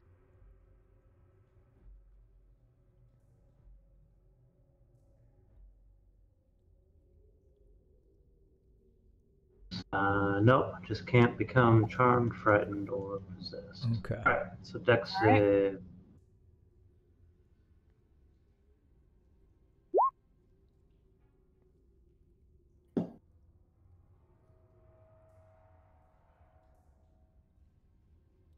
Okay. And so let me do some quick math here. What's your AC? 16. Okay, so yeah, the one attack definitely won't hit. However, you will still take some damage from the nasty gore that it's spewed out on you. And it's just going to be 4 damage to you. And I also will need you to make another dex save for that. Oh, I probably need to tell you how much Oh, hit sorry, points you not a get. dex save. A sanity save, so use your intelligence. Because heroism gave you temporary hit points equal to my ability Yep. modifier. It was 5, wasn't it? Okay. What is ability Yeah, modifier? it was 5. Okay. Yeah, it was Your- 5. It's your charisma, right? Yeah. For a bard, it should be. Okay. Yeah, charisma and Spell attack proficiency. bonus. Is that what it's spell attack bonus? It says 5. That would be it. Yeah, it's 5. Okay, thank you. So, very similar to Ulrich Konnard. You can feel the cold touch of fear lingering around you. Just being kind of in close proximity to this creature, and its attacks are kind of wearing you down a little bit. So just kind of be wary of that it's kind of touched you once, in a sense. Is this the shaken condition? No. No. No. Okay. Nothing happens because of that particular roll just yet, but it's a cumulative thing. So as it builds. Okay. Other than that, Konnard, you're up. Okay. So you said the shadowy figures started moving. Yes. They seem to be moving aggressively, like towards Lavinia or anything. If you take a quick, it's kind of hard for you to say as far as aggressively. You just kind of see them closing in, moving closer to where Lavinia was. Okay, but they don't seem to have materialized weapons or anything. No, nothing like that. Okay. Did the last attack with my hammer seem to be effective against this thing? It definitely did some damage. Okay. It didn't, it's not like it cut it open or anything. It's a bludgeoning weapon, but you did feel it made a solid hit, and it even the flesh kind of shifted underneath it. It made this weird squelchy sound. A little bit of blood kind of splattered back at you. Okay. Then he's gonna set his torch down on top of the altar and just take a double-handed grip on the warhammer and swing again. All right. Nice. Okay, There that we will go. definitely hit. Nice. Yeah, I think that's 3 damage. That's womp womp. So it still hits, but maybe your footing was a little bit off, or maybe this part that it hit was a little bit more reinforced. So you don't feel you did as much damage as you did last time. So then Ulrich, you're up. So it is the beginning of your round. Ulrich, it's the beginning of your Yes. round. You would like to try to break free. Yes. You can go ahead and make a con save for me. Okay. Oh, bad rolls. All right, Just so turn you into a bear. just turn into a bear, yeah. Just turn it a bit. Break free. So you take 5 bludgeoning damage as it's trying to constrict and prevent you from leaving. Okay.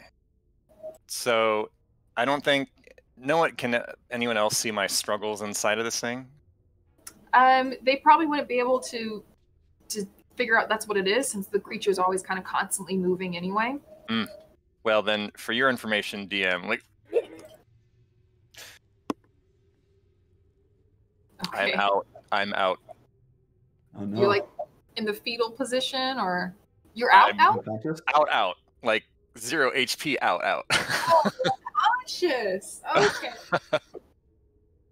Oh, you thought, no, not outside of it, I'm out cold inside of it. Okay. So Ulrich is now unconscious. Yeah, outside you guys really wouldn't notice anything because the creature's still kind of always shifting and moving a little bit. And you can still hear baby Walter crying. Okay.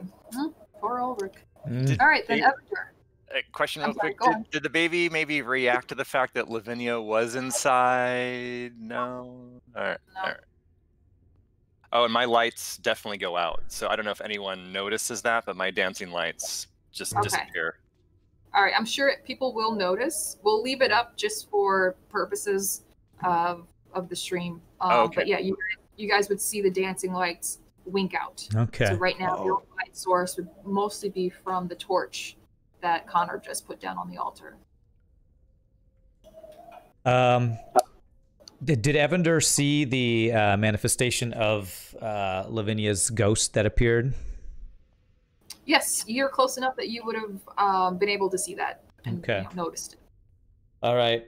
Well, quickly, because Evendur doesn't want to just do nothing this turn, he wants to just quickly say to Lavinia, Lavinia, your child is in pain. He needs your help.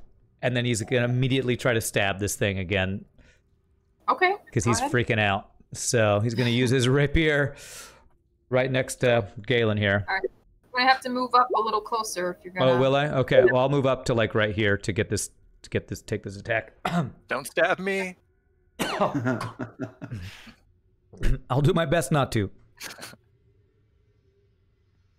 Okay, yeah, that will hit. So roll your damage. Okay, very nice. Let's see, so damage is... Ooh, that might be my biggest hit so far. Yeah. Let's go. So you kind of cut a little chunk of it, and it kind of falls open, like a little flap falls open real quick. Oh, and wow. Little fleshy flap. Just quickly glimpse Ulrich's body limp inside, and baby Walter a little bit ways behind him, crying and squirming. And Evendur's going to have bad dreams tonight, that's for sure. All right, Galen, what would you like to do? I want to quickly look at Lavinia and just see if she does anything that seems that she is invested in this moment or not. Right now, I will say she seems a little preoccupied by her own fear, or her own memories of the last time she was in this place. You would gather that this very well may have been her last moment alive. Yeah. I will just look to her and just go, I'm sorry, my lady. And I'm going to turn and I'm going to strike down upon this mass. Okay. Okay. Yep. Go ahead. Oof. Okay. Wow. I'm going to spend my last spell slot. I'm doing Divine Smite. This is undead, correct? Yes, it is. Nice. Okay, so that's 2d8 plus another d8. Is that correct? Uh-huh. Okay. Yeah, Pally, show him what you can do. Smite that undead fiend. Oh, I didn't even roll my damage. I apologize. That's fine. We'll still take that, and then whatever your damage is.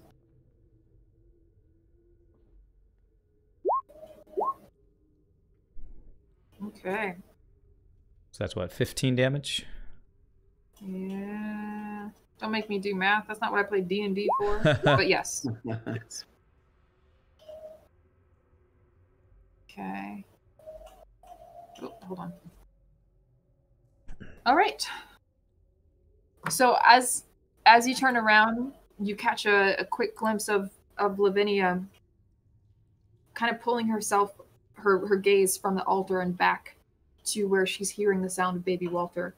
And then you immediately pull out your battle axe in one easy movement, like you've been doing this your whole life. And you just swing down and you just cut this chunk of flesh off of this mound and just splashes into this dark gray water. And you chop off my hand too.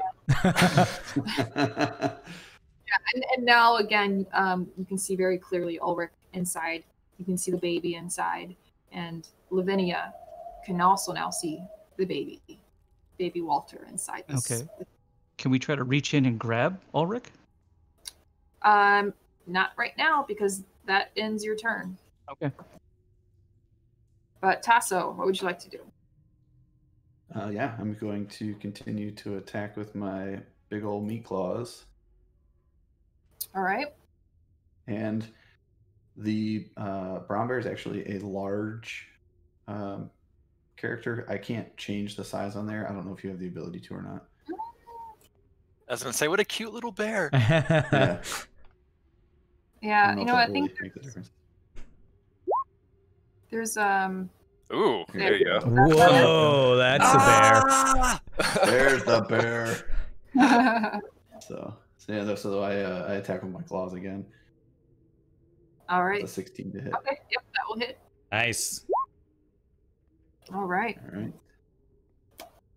And again, as you rake your claw down through the flesh, parts of it, you know, kind of rip and tear underneath it, and get this spray of blood as you probably hit some artery or something within it. Is there a big enough opening for me to like? No. Okay. However, it is going to turn its attention back to you. And it's going to do its 2 attacks. So the first one, I'm going to need you to make a dex save for me. Yeah, bears are super dexterous. Pretty good, actually, for a bear. Right. Okay. Okay. Oh, hold on. Let me double check something. All right. Yeah, you know what? That's still just enough. All right. Okay. However, it is going to slam itself into you. Like, Okay. it just kind of plunges at you. What's your AC in your bear form? 11. Oh, well, that will definitely hit then. So that's gonna, it's just 7 bludgeoning damage there. Okay. But I need you to make a athletics or acrobatics check.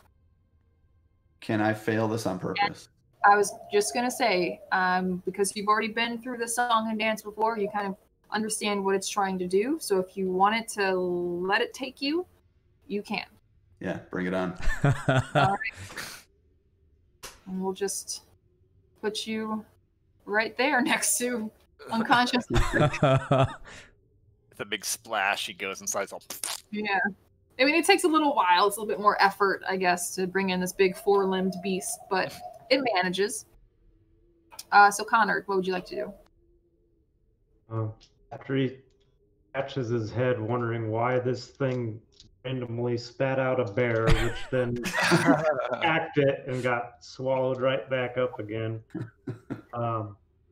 He recognizes that the lights going out indicates that Ulrich must be in trouble. He's gonna let loose with his last big attack he has. Gonna cast Ray of Sickness with a 2nd level spell slot. Okay. And can you describe what this spell looks like? He pulls his bone rod out from his belt again and chants and points the rod directly at the thing. A ray of greenish light shoots out from it and strikes the creature kind of like a sickening glow.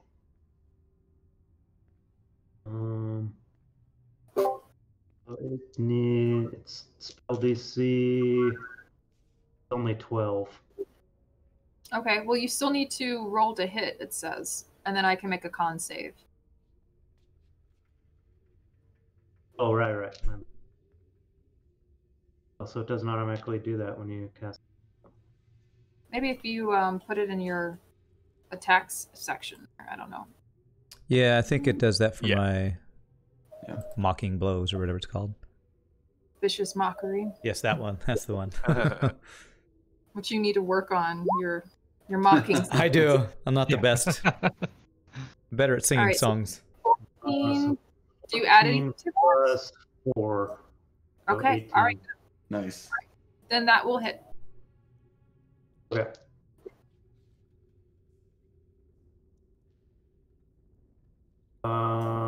Okay, so he's going to take actually 3d8 damage. Mm-hmm. Ooh, nice. Nice. Ooh. Yeah, good job. All right. And then I have to roll to see if it's poisoned. Poisoned. Okay. And what's your DC, you said? 12. 12? Mm. It was... Well, it doesn't matter. That's not... Even... I need a lot of pluses in order to make that work, so it did fail. And it is not immune or resistant to any type of poison, so...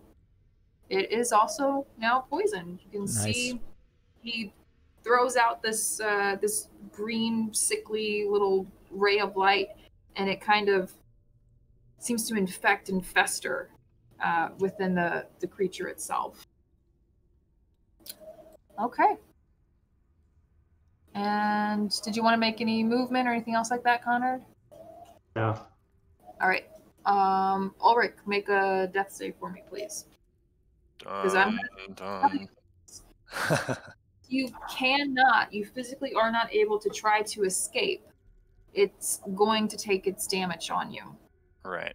So, okay. But, what's The your damage it does. hit points? Yeah, what's your total hit points? Total hit points is 17. All right. That's 8 damage right there. Okay, so I take an automatic death saving throw. A fail. Not Take yet, another one. no. But just... Or fail, yeah. Not yet, okay. Yeah, I'm gonna try to keep track of some stuff here for you. And I'll let you know if you pass that threshold. Okay, Where and I there's still no have an ace in the hole in case something gets real crazy.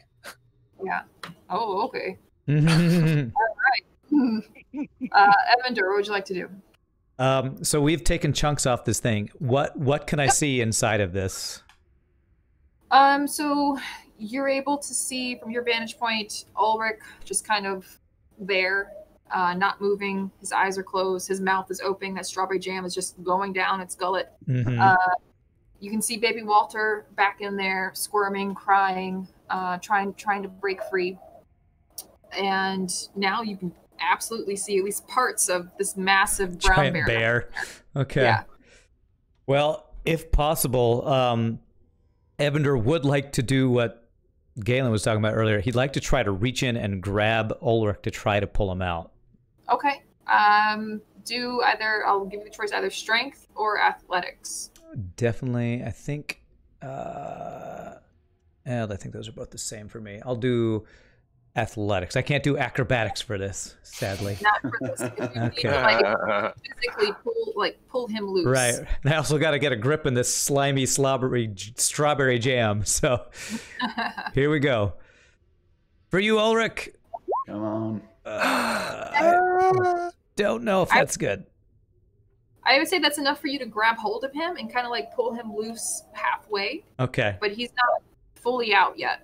So his limp body's not helping much. I'm like, come on. I don't weigh that much. Pull harder. So yeah, I guess that's my entire turn. I might shout to I don't know, Konnard or somebody help me as I'm pulling on this thing. Okay. All right, then Galen, you're up.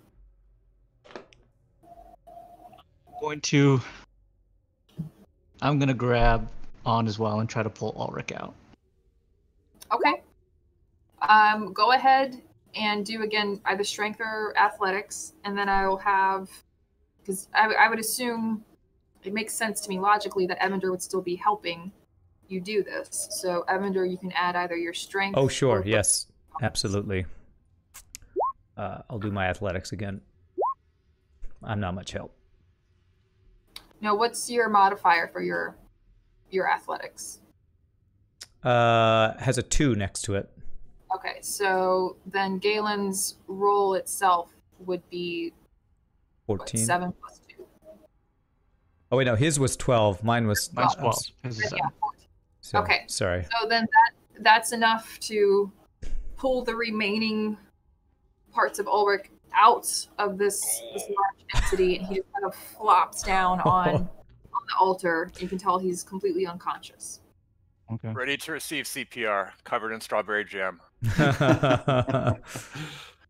Okay. But that will take your turn, Galen, but you can still maybe shout something, say something real quick if you wanted to.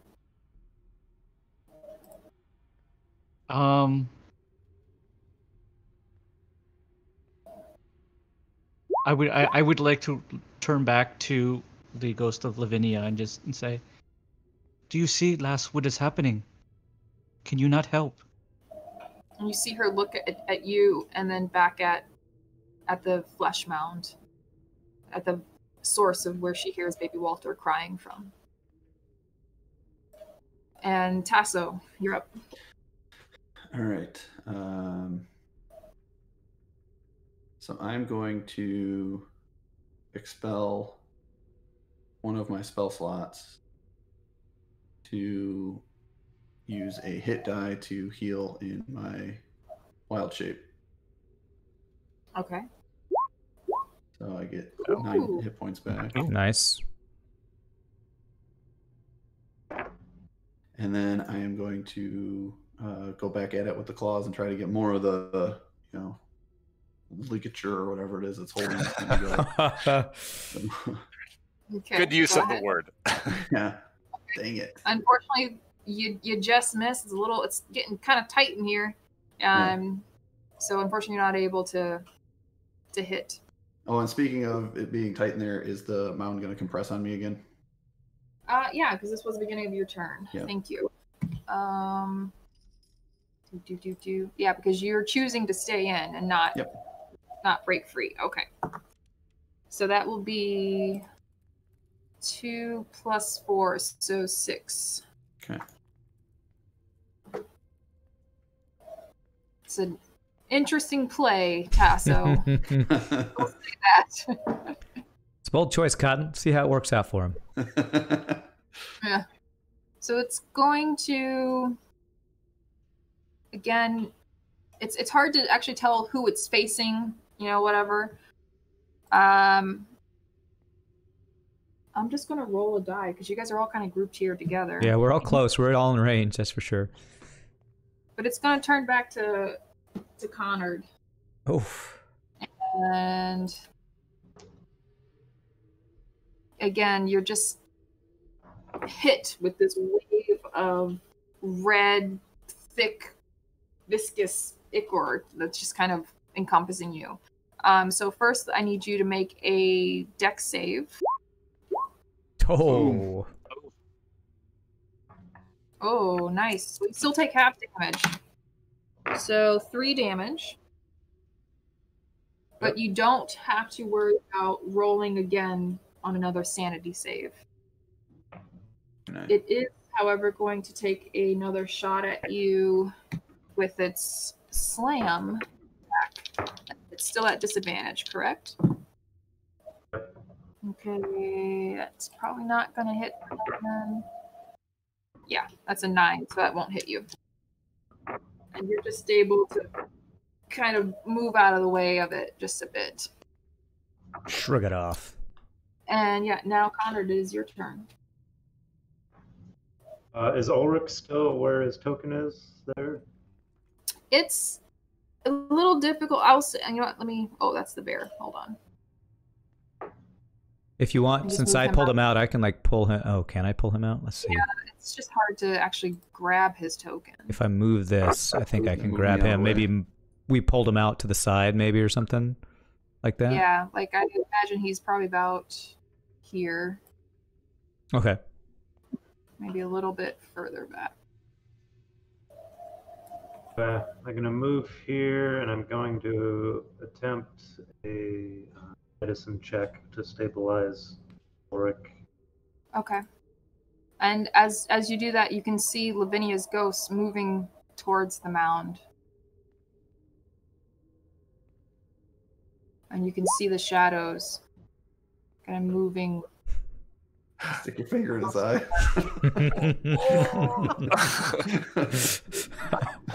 You doesn't need this part. Nope, he looks good, guys. Yeah, he looks good. You don't. you think he'll be all right. Looks like normal Ulrich, Anything else then, Konnard? That was my move and my action. I think that's it. All right, then Ulrich, make one more death save for me, please. Oh, right. Dun dun dun dun dun dun.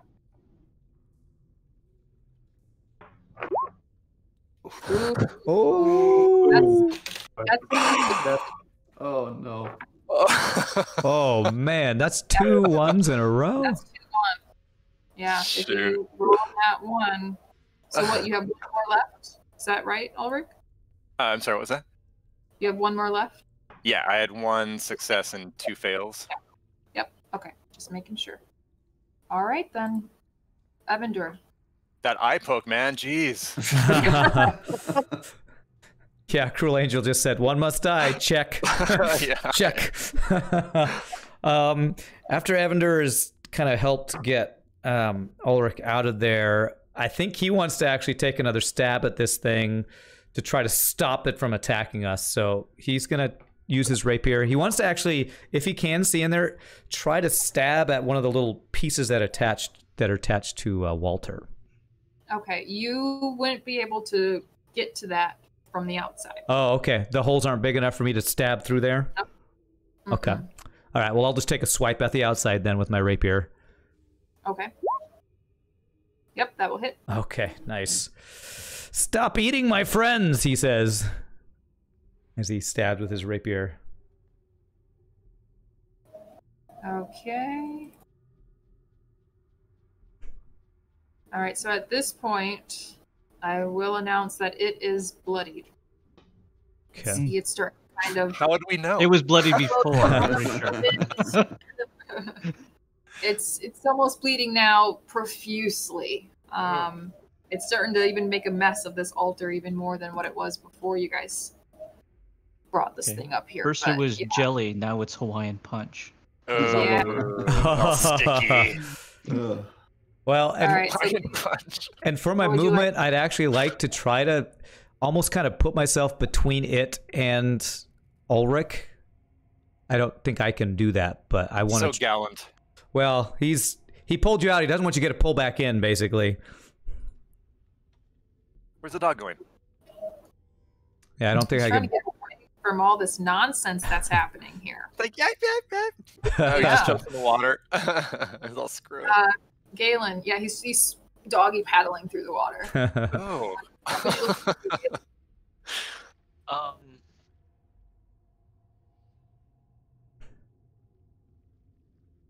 I'm going to turn around and I am going to expend my last 5 hit points I can give back into Ulrich through my lay on hands. Okay. Mm. Is that an action or a bonus action? I don't know. Can you link it in Does it chat? tell me? Yeah, let me do that. Oh, As it's an just a action. class As an action. feature, yeah. So yeah, that'd be As an action. Okay. as an action. So you reach down and you touch Ulrich. Mm-hmm. And I'm going to give him the last 5 hit points from the pool directly into him. And then I'm going to Oh, nice. immediately pull out my flask and just go, "You might want some of this now, laddie." I take it. I'm just trying to like wash my mouth out. Just wash it down. You'll like It won't restore any hit points, but it'll make you feel like you did get hit points. Mm. Okay. All right. I then. guess, yeah, there's nothing else I can do. Unless you wanted to take any extra movement or a quick little free action as far as talking. No, at this point, I'm really fed up with Lavinia. Okay. She literally has not done anything. So I'm just gonna whatever she wants to do, she can go ahead and do it. She's free to participate if she like. All right. And Tasso, what would you like to do? I'll take one more, sir. I'd like to have another. Okay. This is where you live now. Yeah, so I'll take whatever that damage is, and then I'm going to attack again. So, You live in strawberry jam. all right. Strawberry jam forever. So that's 5 damage. Okay. All right, and so yeah, then I'm gonna go ahead back at it with the claws. Okay. Dang it! Yeah, unfortunately that will not hit. You just can't move the way you're used to, so Yeah. you just fall short as far as the attack. All right. Yeah, I think that is all I am gonna do right now. Okay. So it's now its turn. It's going to turn back, kind of taking a little look at everything, and I'm going to need Ulrich and Konnard No! to make some dex saves for me. Evendur tried to get in front of Ulrich. Would he not be able to help with this at all? No. Okay. No. Can I use protection? Because they're right next to me? Link it, and I'll tell you. See... Ooh. That looks like that works. It is a reaction to pose disadvantage, but this is not an attack roll. So, like, I'm not rolling to attack them. It's something I'm just doing, and then they have to kind of save for it. Okay, no problem. I'm giving them the chance to save themselves, basically. Okay, so a dex throw? Yeah, a dex save for both of you.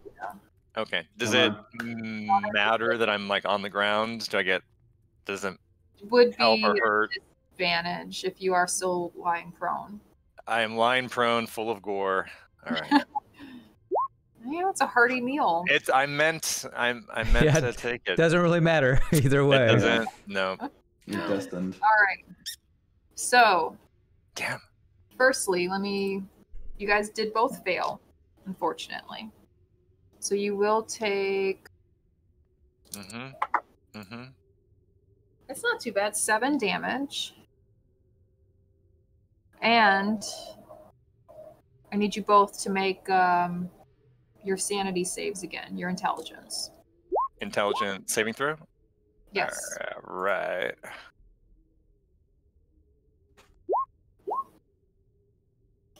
Okay. The target number was 15 on that.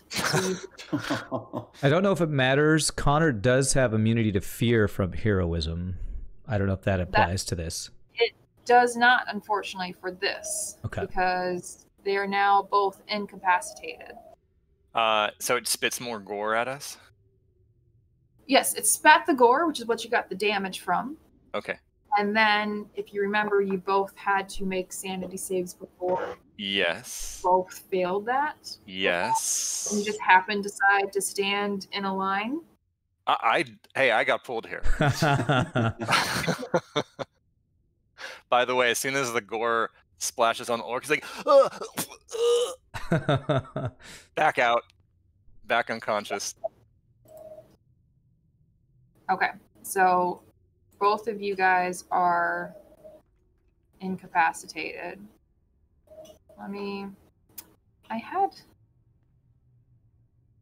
Hold on. Sorry, my computer is suddenly being very slow. Zach, were you looking up something there? Yeah, exactly. Incapacitated does. So that is going to, it's a condition, and No actions or movement. Yeah. Why did I just read it and then it, oh yeah, incapacitated creature can't take actions or reactions. Oh, so it can move.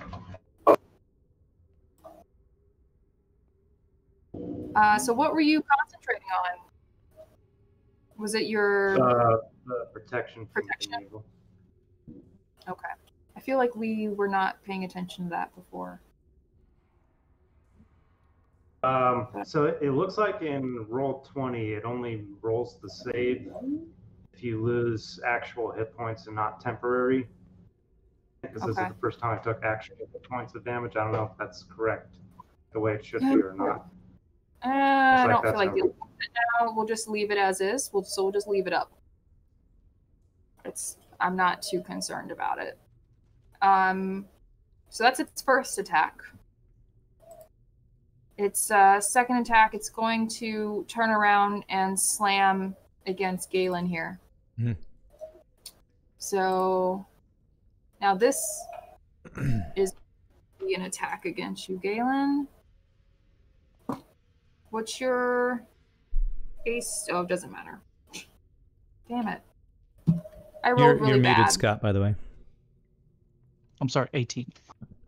Okay. Yeah, I rolled a 4. So even Okay. that's not going to hit. Where was that So- 2 minutes ago? I know, right? Yeah. All right. So then, Konnard, you are incapacitated for, let me see if it, 1 round. Yeah. So you don't get to do anything this turn. I'll just run up here. Okay. Now, Ulrich, that damage, should that put you back at 0? It did. All right. And we're using that limited awareness rule, right? Where if we're dying, we still have some mild consciousness. Can speak 2 words per round. Absolutely. So I speak, help. That's all I do. So, I don't know where all my stuff went to. Are we not also using the persistent death saves? Oh yeah, let's. Where's the journal? I need to pull that up. I'm pretty sure we are. Yeah, So they those- don't reset. So death reset saving throws, after- is it that? So, Ulrich, you have to make 1 more then. Okay. Yeah. Here we go. Oh god, don't die. Sorry, let me Okay. go back to the sheet. Let me roll that. Oh, barely. Just Oh man. 1. Is that lowest you can get without dying? Yeah. Yeah. Oh, You wow. have to roll a 10 or above for a Yeah. save. Evendur, what would you like to do? Evendur sees that this thing is bleeding profusely and is killing all his friends. He's just going to kind of go into a frenzy and continue to slash his sword at this thing. So, Okay. here we go. He's going to use his rapier again. Yes! That would Oh, Nice. wow. Nice. Stop eating my friends, he says again. I guess that would be if I had advantage, so I guess it's just a 10 there. Or What's did What did you click? I clicked my rapier just for gonna fix it. damage. Oh, I see what it did. Okay, okay. Yeah, I think Yeah, if we'll I do had 10. That's advantage, it would have done the crit, whatever. So Yeah. I see.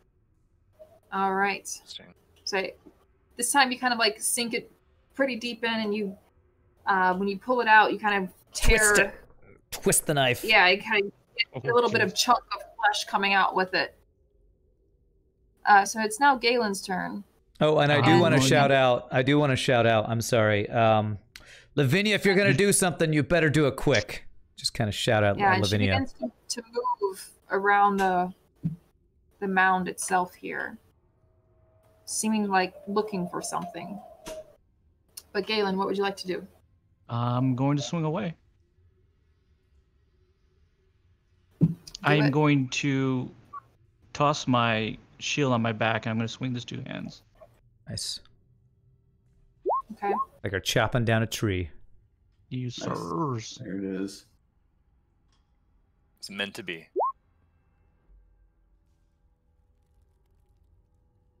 Yep, that will hit. So again, another little flap opens, and you can see the bear in there that's now just covered in gunk and just disgustingness. Oh, I can actually see Okay. Tasso in there. Yep. Now you can see. What would Tasso look like being in there? Well, you can just see a bear. You assume it's Tasso because you haven't seen humanoid Tasso anywhere in quite some time. But he's just, it's a very tight fit, and his fur is matted, and with all the gore and the gunk and the blood. But you can just like make out just a little bit of his face and his shoulder behind him. Okay. Can I just go? Which means nothing. I just want to see if it responds back to me. All right, and then Tasso, it is your turn. All right, so I'm very confusingly looking over, and then so if I try to escape from this, is it my action, or is that just part of what you happens? Get the no, it's not your action. Okay. It doesn't say it's your action. It's just something you can do at the beginning of your turn. All right, so I will go ahead and try. So what was that? What was it? Was it a save or a? It's a con save. Con save. Yeah, Constitution saving throw. Okay.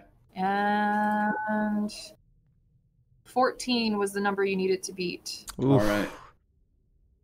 So go ahead and flex on me again. Yep. It's going to be 8 damage on you. Oof. All right. Hope you're a tanky bear. That's right. Only lasts for so long. That's right. So I will go ahead and with my action try to attack at the goop again. Okay. Hey, there you go. All right. Dang it. All right. So 7 slashing damage against the baby that's in the limbs. Is it gonna spit me out again?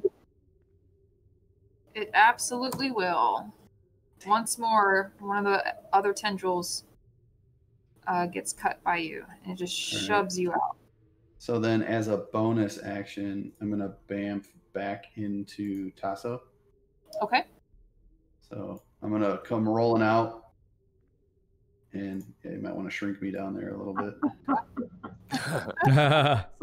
I come rolling out and kind of take a knee and shake my head off a little bit, and so I'm back in human form here. So. Okay. And Prince Charming runs over to you. I'll pet him and I'll get safe, get safe. You should start licking the goop off of you. Yeah, it's actually kind of tasty. Dogs will eat anything. All right, then. So it's now the mound's turn, and it's gonna just come up to you, Galen. Mm-hmm. So once again, first I'm gonna need you to make a dexterity saving throw for me.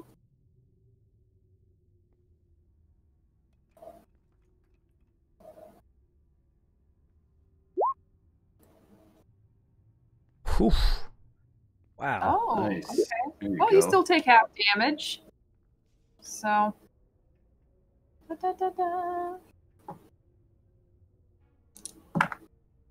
And that's going to be 4 acid damage. Okay. And if you can make a intelligence saving throw, which we'll do for your sanity save. Yeah. 1 second. Mm-hmm.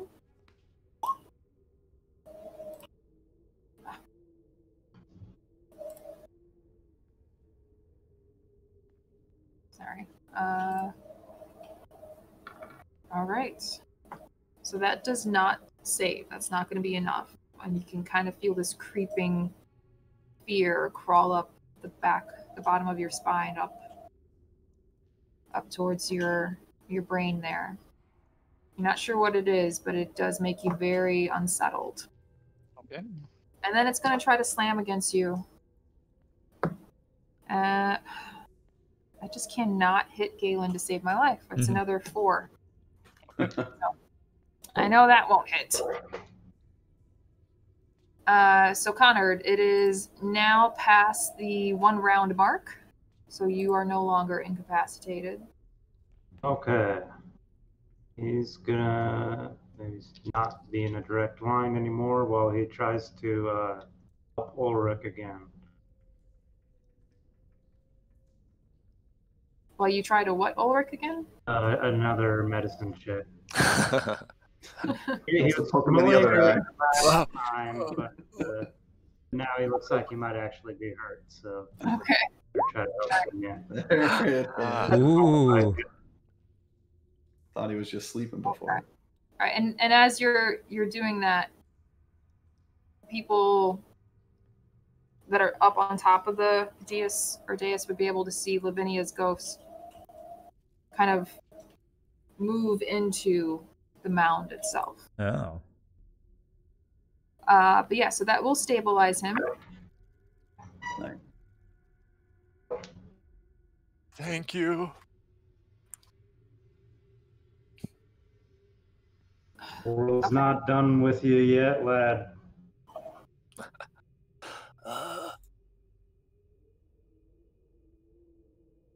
All right, and then Ulrich,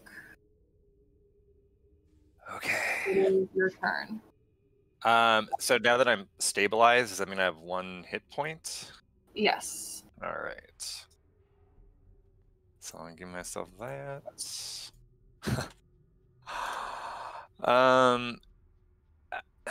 I'm still right up next to it, right? I would get an attack of opportunity against me if I moved away. Yep.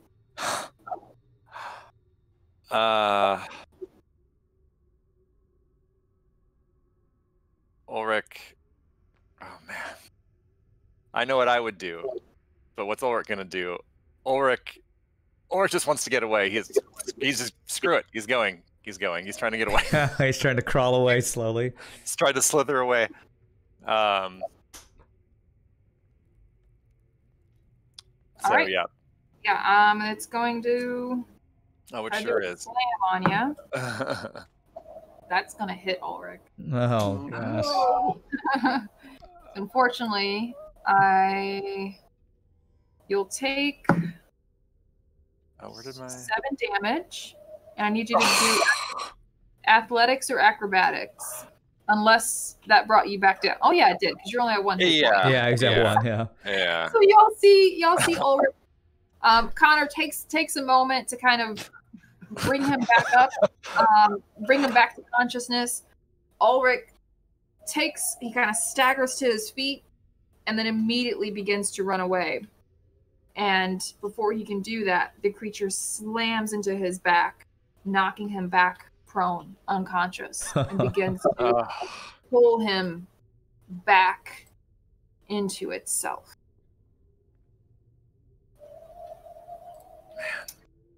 So, there you are, Ulrich.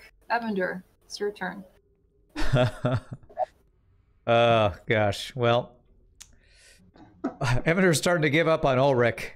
There's no no helping this guy. So he is gonna. Yeah. Well, he saw Lavinia go inside this thing. Yes. With all these. And I would Sorry. tell Ulrich what he could see in there, but you're unconscious, so you don't know. But you from your vantage point, Evendur and Galen, you would have been able, and even Konnard, even though you're a little bit further back, your point of view, you would have been able to see Lavinia kind of move into this beast. With these holes that are in here, can I see what she's doing or not inside of it? Make me a quick perception check. Okay. All right. Perception. Here we go. Oh. Nice. Ooh. Okay, so you can kind of see her moving towards baby Walter and cradling him. Okay. And you can almost see that she's smiling, down at him. And he's still crying. He's still, squirming, but it's starting to subside just a little bit. It's starting to slow down. His crying is getting softer. that's all that you can see in this quick moment. Okay. Well, then Evendur is going to shout out, Lavinia, whatever you're doing, keep doing it. And he's going to slice at the outside of this thing to try to continue to get it to stop attacking them, basically. Okay. So, rapier. Unfortunately, that will not hit. Maybe you're just a little bit too distracted, a little bit too worried about hitting Baby Walter as Lavinia is doing whatever she's doing. So you don't quite find purchase there. Okay. And I will not move. I'll just stay here. Yeah. Okay. And Galen, what would you like to do? I'm going to swing. All right. Swing away. Oh, nice. That's good. Ooh. That's what we need. It's two-handed natural 20. So yeah, roll. What's your full damage on that? Is it 10 or 12? A D10 plus 13 would be total. Okay. So then you'll get a 10, like the full damage die of one of your rolls, and then just a D10 plus whatever you add to it. So you automatically roll your normal 10. damage and then add 10 to it. Oh, okay, gotcha. All right, so we'll take the 7. So it's going to be 17.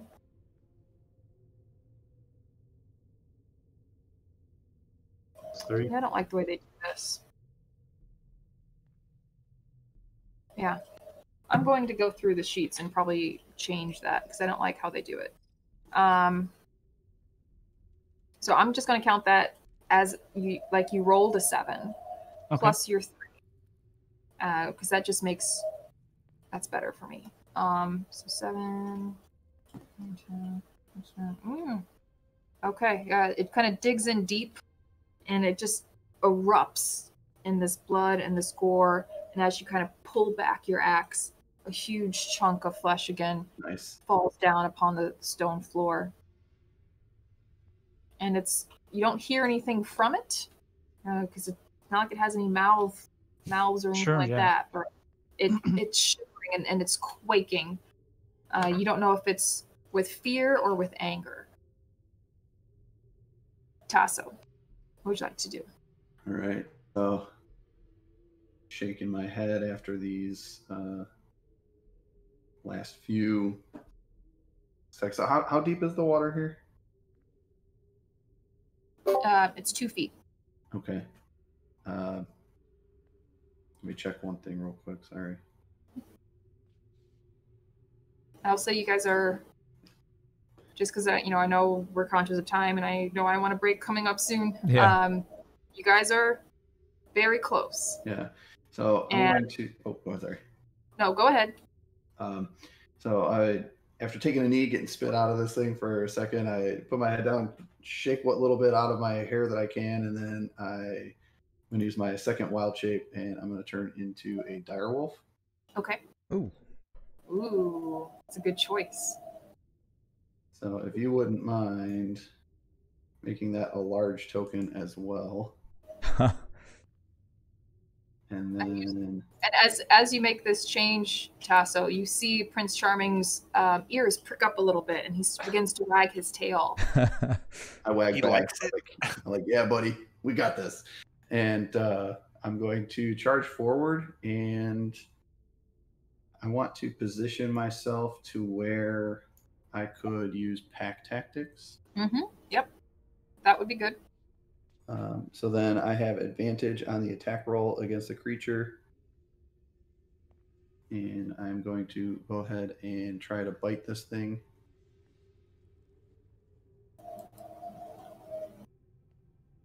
Okay, that will hit. Excellent. And so I don't know if this is considered a creature or what it is, but it has to succeed on a... Can we even knock this thing prone? I don't even know. That's a good question.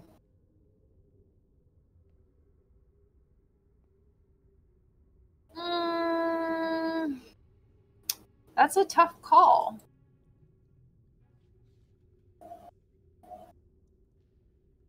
I'm honestly, my leaning is that no, it kind of can't be. That would be mine as well.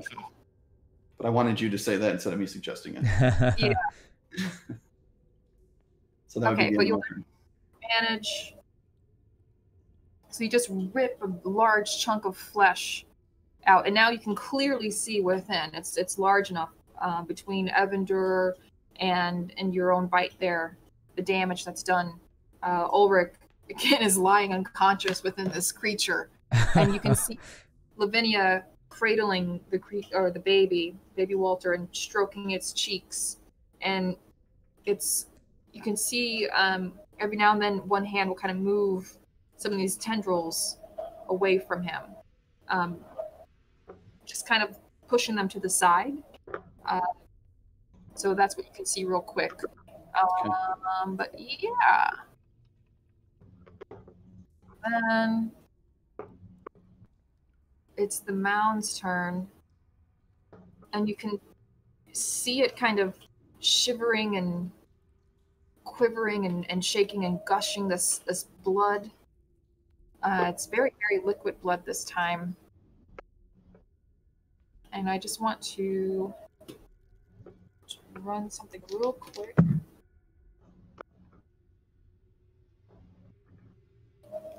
Okay. And you can see, I would say Tasso, you would be able to see this, that Lavinia is able to kind of finesse one of the tendrils away from baby Walter. However, it's still going to make a attack.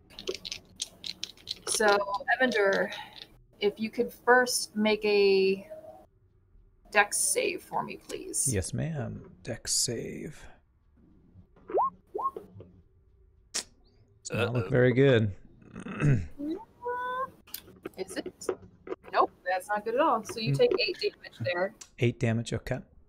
And I also need you to do an intelligence saving throw for me for your sanity save. Intelligence, okay. Okay. So you kind of feel something push at the outskirts of your mind, but you're able to kind of bat it away. Oh, you did that. Okay, never mind.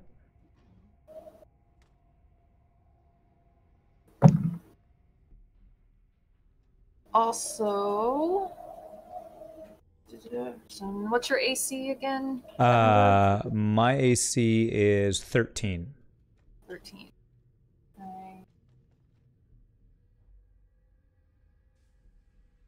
Okay. Oh, 13 you said. Yes, 13. Mm-hmm. Okay, so that will hit you. It kind of slams its body into you. That's cocked. I'll roll it again. So 5 bludgeoning damage to you. Okay. And you can make an athletics or acrobatics check. It's definitely going to be acrobatics. Let me do my health. You said 5 damage is what it did? Yes. Okay. All right, and I will do an acrobatics skill check, right? Yes. So you were concentrating on heroism? Is that what you were concentrating on? Yeah, I was concentrating on heroism. All right. Mm-hmm. And that just failed, so that dropped. Oh, gosh. You also failed your dex save. Goodness, what are these rolls? Into the mound. Okay. Oh. Konnard, what would you like to do? Run up here and cast another chill touch. Okay. Yep, that'll hit. Nice. Good. Okay. And again, as you cast that skeletal hand comes down, just gives it a little touch, and some of the flesh turns black and falls off. Ulrich, we're back to you. You know what that means. The moment of truth. Come on, buddy. Come on. We believe. Let's see. Dun dun dun. You can do it. Oh, Good job. The will to live is strong. Okay. Evendur. So at the beginning of your turn, you have the option to try to break free. Yes, absolutely. Evendur is going to try to shimmy out of this thing. All right, then make a Constitution saving throw. You need to beat 14 or higher. Here we go. That's a 16. So then you just get expelled out of the creature. Okay. So you still have your movement and your actions that you can do. Well, Evendur's maybe not going to charge at it like the bear did and bump his head, but he is going to move next to Galen and say, I hope this thing dies soon because I'm having a bad day. And he's going to stab it with his rapier one more time. Okay.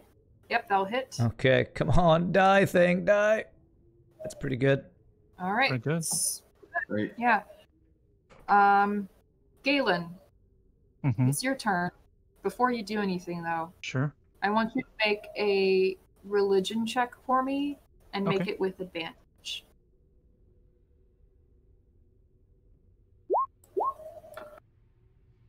Ooh, Nice. okay. Ooh, it's a good thing. Okay. So as you're kind of taking stock of what happened to your boy Evendur over there, Mhm. and also remembering Lavinia's in there, you can feel the power of the Morning Lord kind of surge within you. It's, you know, you can feel it within you. You know it's not coming from you. It's an Right. aura that you can feel kind of touching Lavinia almost. Mhm. And suddenly there's silence within this chamber. Baby Walter has stopped crying. The shadows have stopped chanting. And you can see the mound of flesh beginning to separate. And they just fall into these piles of tissue and muscle and skin, and can make out maybe what could have been, you know, a shoulder or a Sure, torso piece. And in the middle of all of this gore, you find the ghost of Lavinia holding the remains of baby Walter close to her chest. Ulrich is laying unconscious behind them. And she just looks up from a cooing baby Walter. Her eyes lock into yours before they both fade away. And suddenly you find yourselves completely alone in this chamber. I'm just going to remove the mound. It's kind of gross to look at. Yeah, not very peaceful. And Lavinia also has left. Okay. I'll give you each a moment. Gonna try to see if Ulrich needs more help again. Now my nose Yeah. gets poked. Evendur would like to no. help if he can. Okay, he doesn't need Nice. it. Good. Okay. So yeah, he's now stabilized. Oh. I'd like to, while they're doing that, I'd like to walk up to Tasso and just start to pet Tasso and just go, Okay, who and knew Prince Charming was such a big dog this yeah, whole and time? as you do that, the actual Prince Charming dog kind of runs around and kind of nestles under your hand to steal those pets from Tasso. I go, wait, if this is just Charming, who's this lad? I start to Who not is this? fight with Prince Charming, but try to get the scritches too. Like I'm getting in there, like trying to get him, like playing around with him. Okay. I start to, just confused by the whole situation, I start to scratch both of them behind their ears and just go, From the floor, covered in gore, Ulrich looks over at his shoulder at this display and says, "You're all so weird." All right, and at this, your vision begins to go black. Ooh. Oh, You wow. suddenly find yourselves back wherever you were before. You found yourselves in that little foyer of the Durst Manor. So Konnard, you were running through the forest. You awake with your back to a tree trunk, clutching a parcel. And Evendur and Galen, you find yourselves back in the room at the last inn that you rented. Mm-hmm. Kind of look at each other. I will say, Evendur, before you're fully cognizant of where you are, you feel a tight little squeeze on your hand, Mm-hmm. and you look down, and it's just a severed hand. And in the whispering in the back behind you, you kind of hear a little giggle. Funny men. He's just like, Galen, Rose. You take a quick look down at your battle axe that's weirdly covered in blood and gore. Ulrich, you wake up in your bedroom where you fell asleep in, and you kind of look around, and you move a little bit, and you can feel your jaw is a little bit swollen and sore. And if you look down, you pull up your sleeve, and you can see the fingerprints of where something has grabbed at you. You're bruised from it. And Tasso, you wake up in your forest that you know very, very well. And you can still smell the blood and the gore, the water, the stone. You think for a moment, was it a dream? You look around, and you're back home. So you feel slightly at ease. Is There's still Ruffles with me? something. No. Oh. Dang it. So that's where we'll take our break. Oh. What just happened? This is a break? Okay. That's where we'll take a break. All right. We'll come back real quick. There's something I want us to at least get started before we end. Okay. And yeah, that's where we'll take a break. All right. Wow. I thought the Curse of Strahd was over. So really quickly, I'm going to go to our break screen. So thank you all so much for watching. Hope you're all having as much fun as I am. And we'll be back 5-10 minutes really quickly. Thanks for hanging out, everybody. Woo!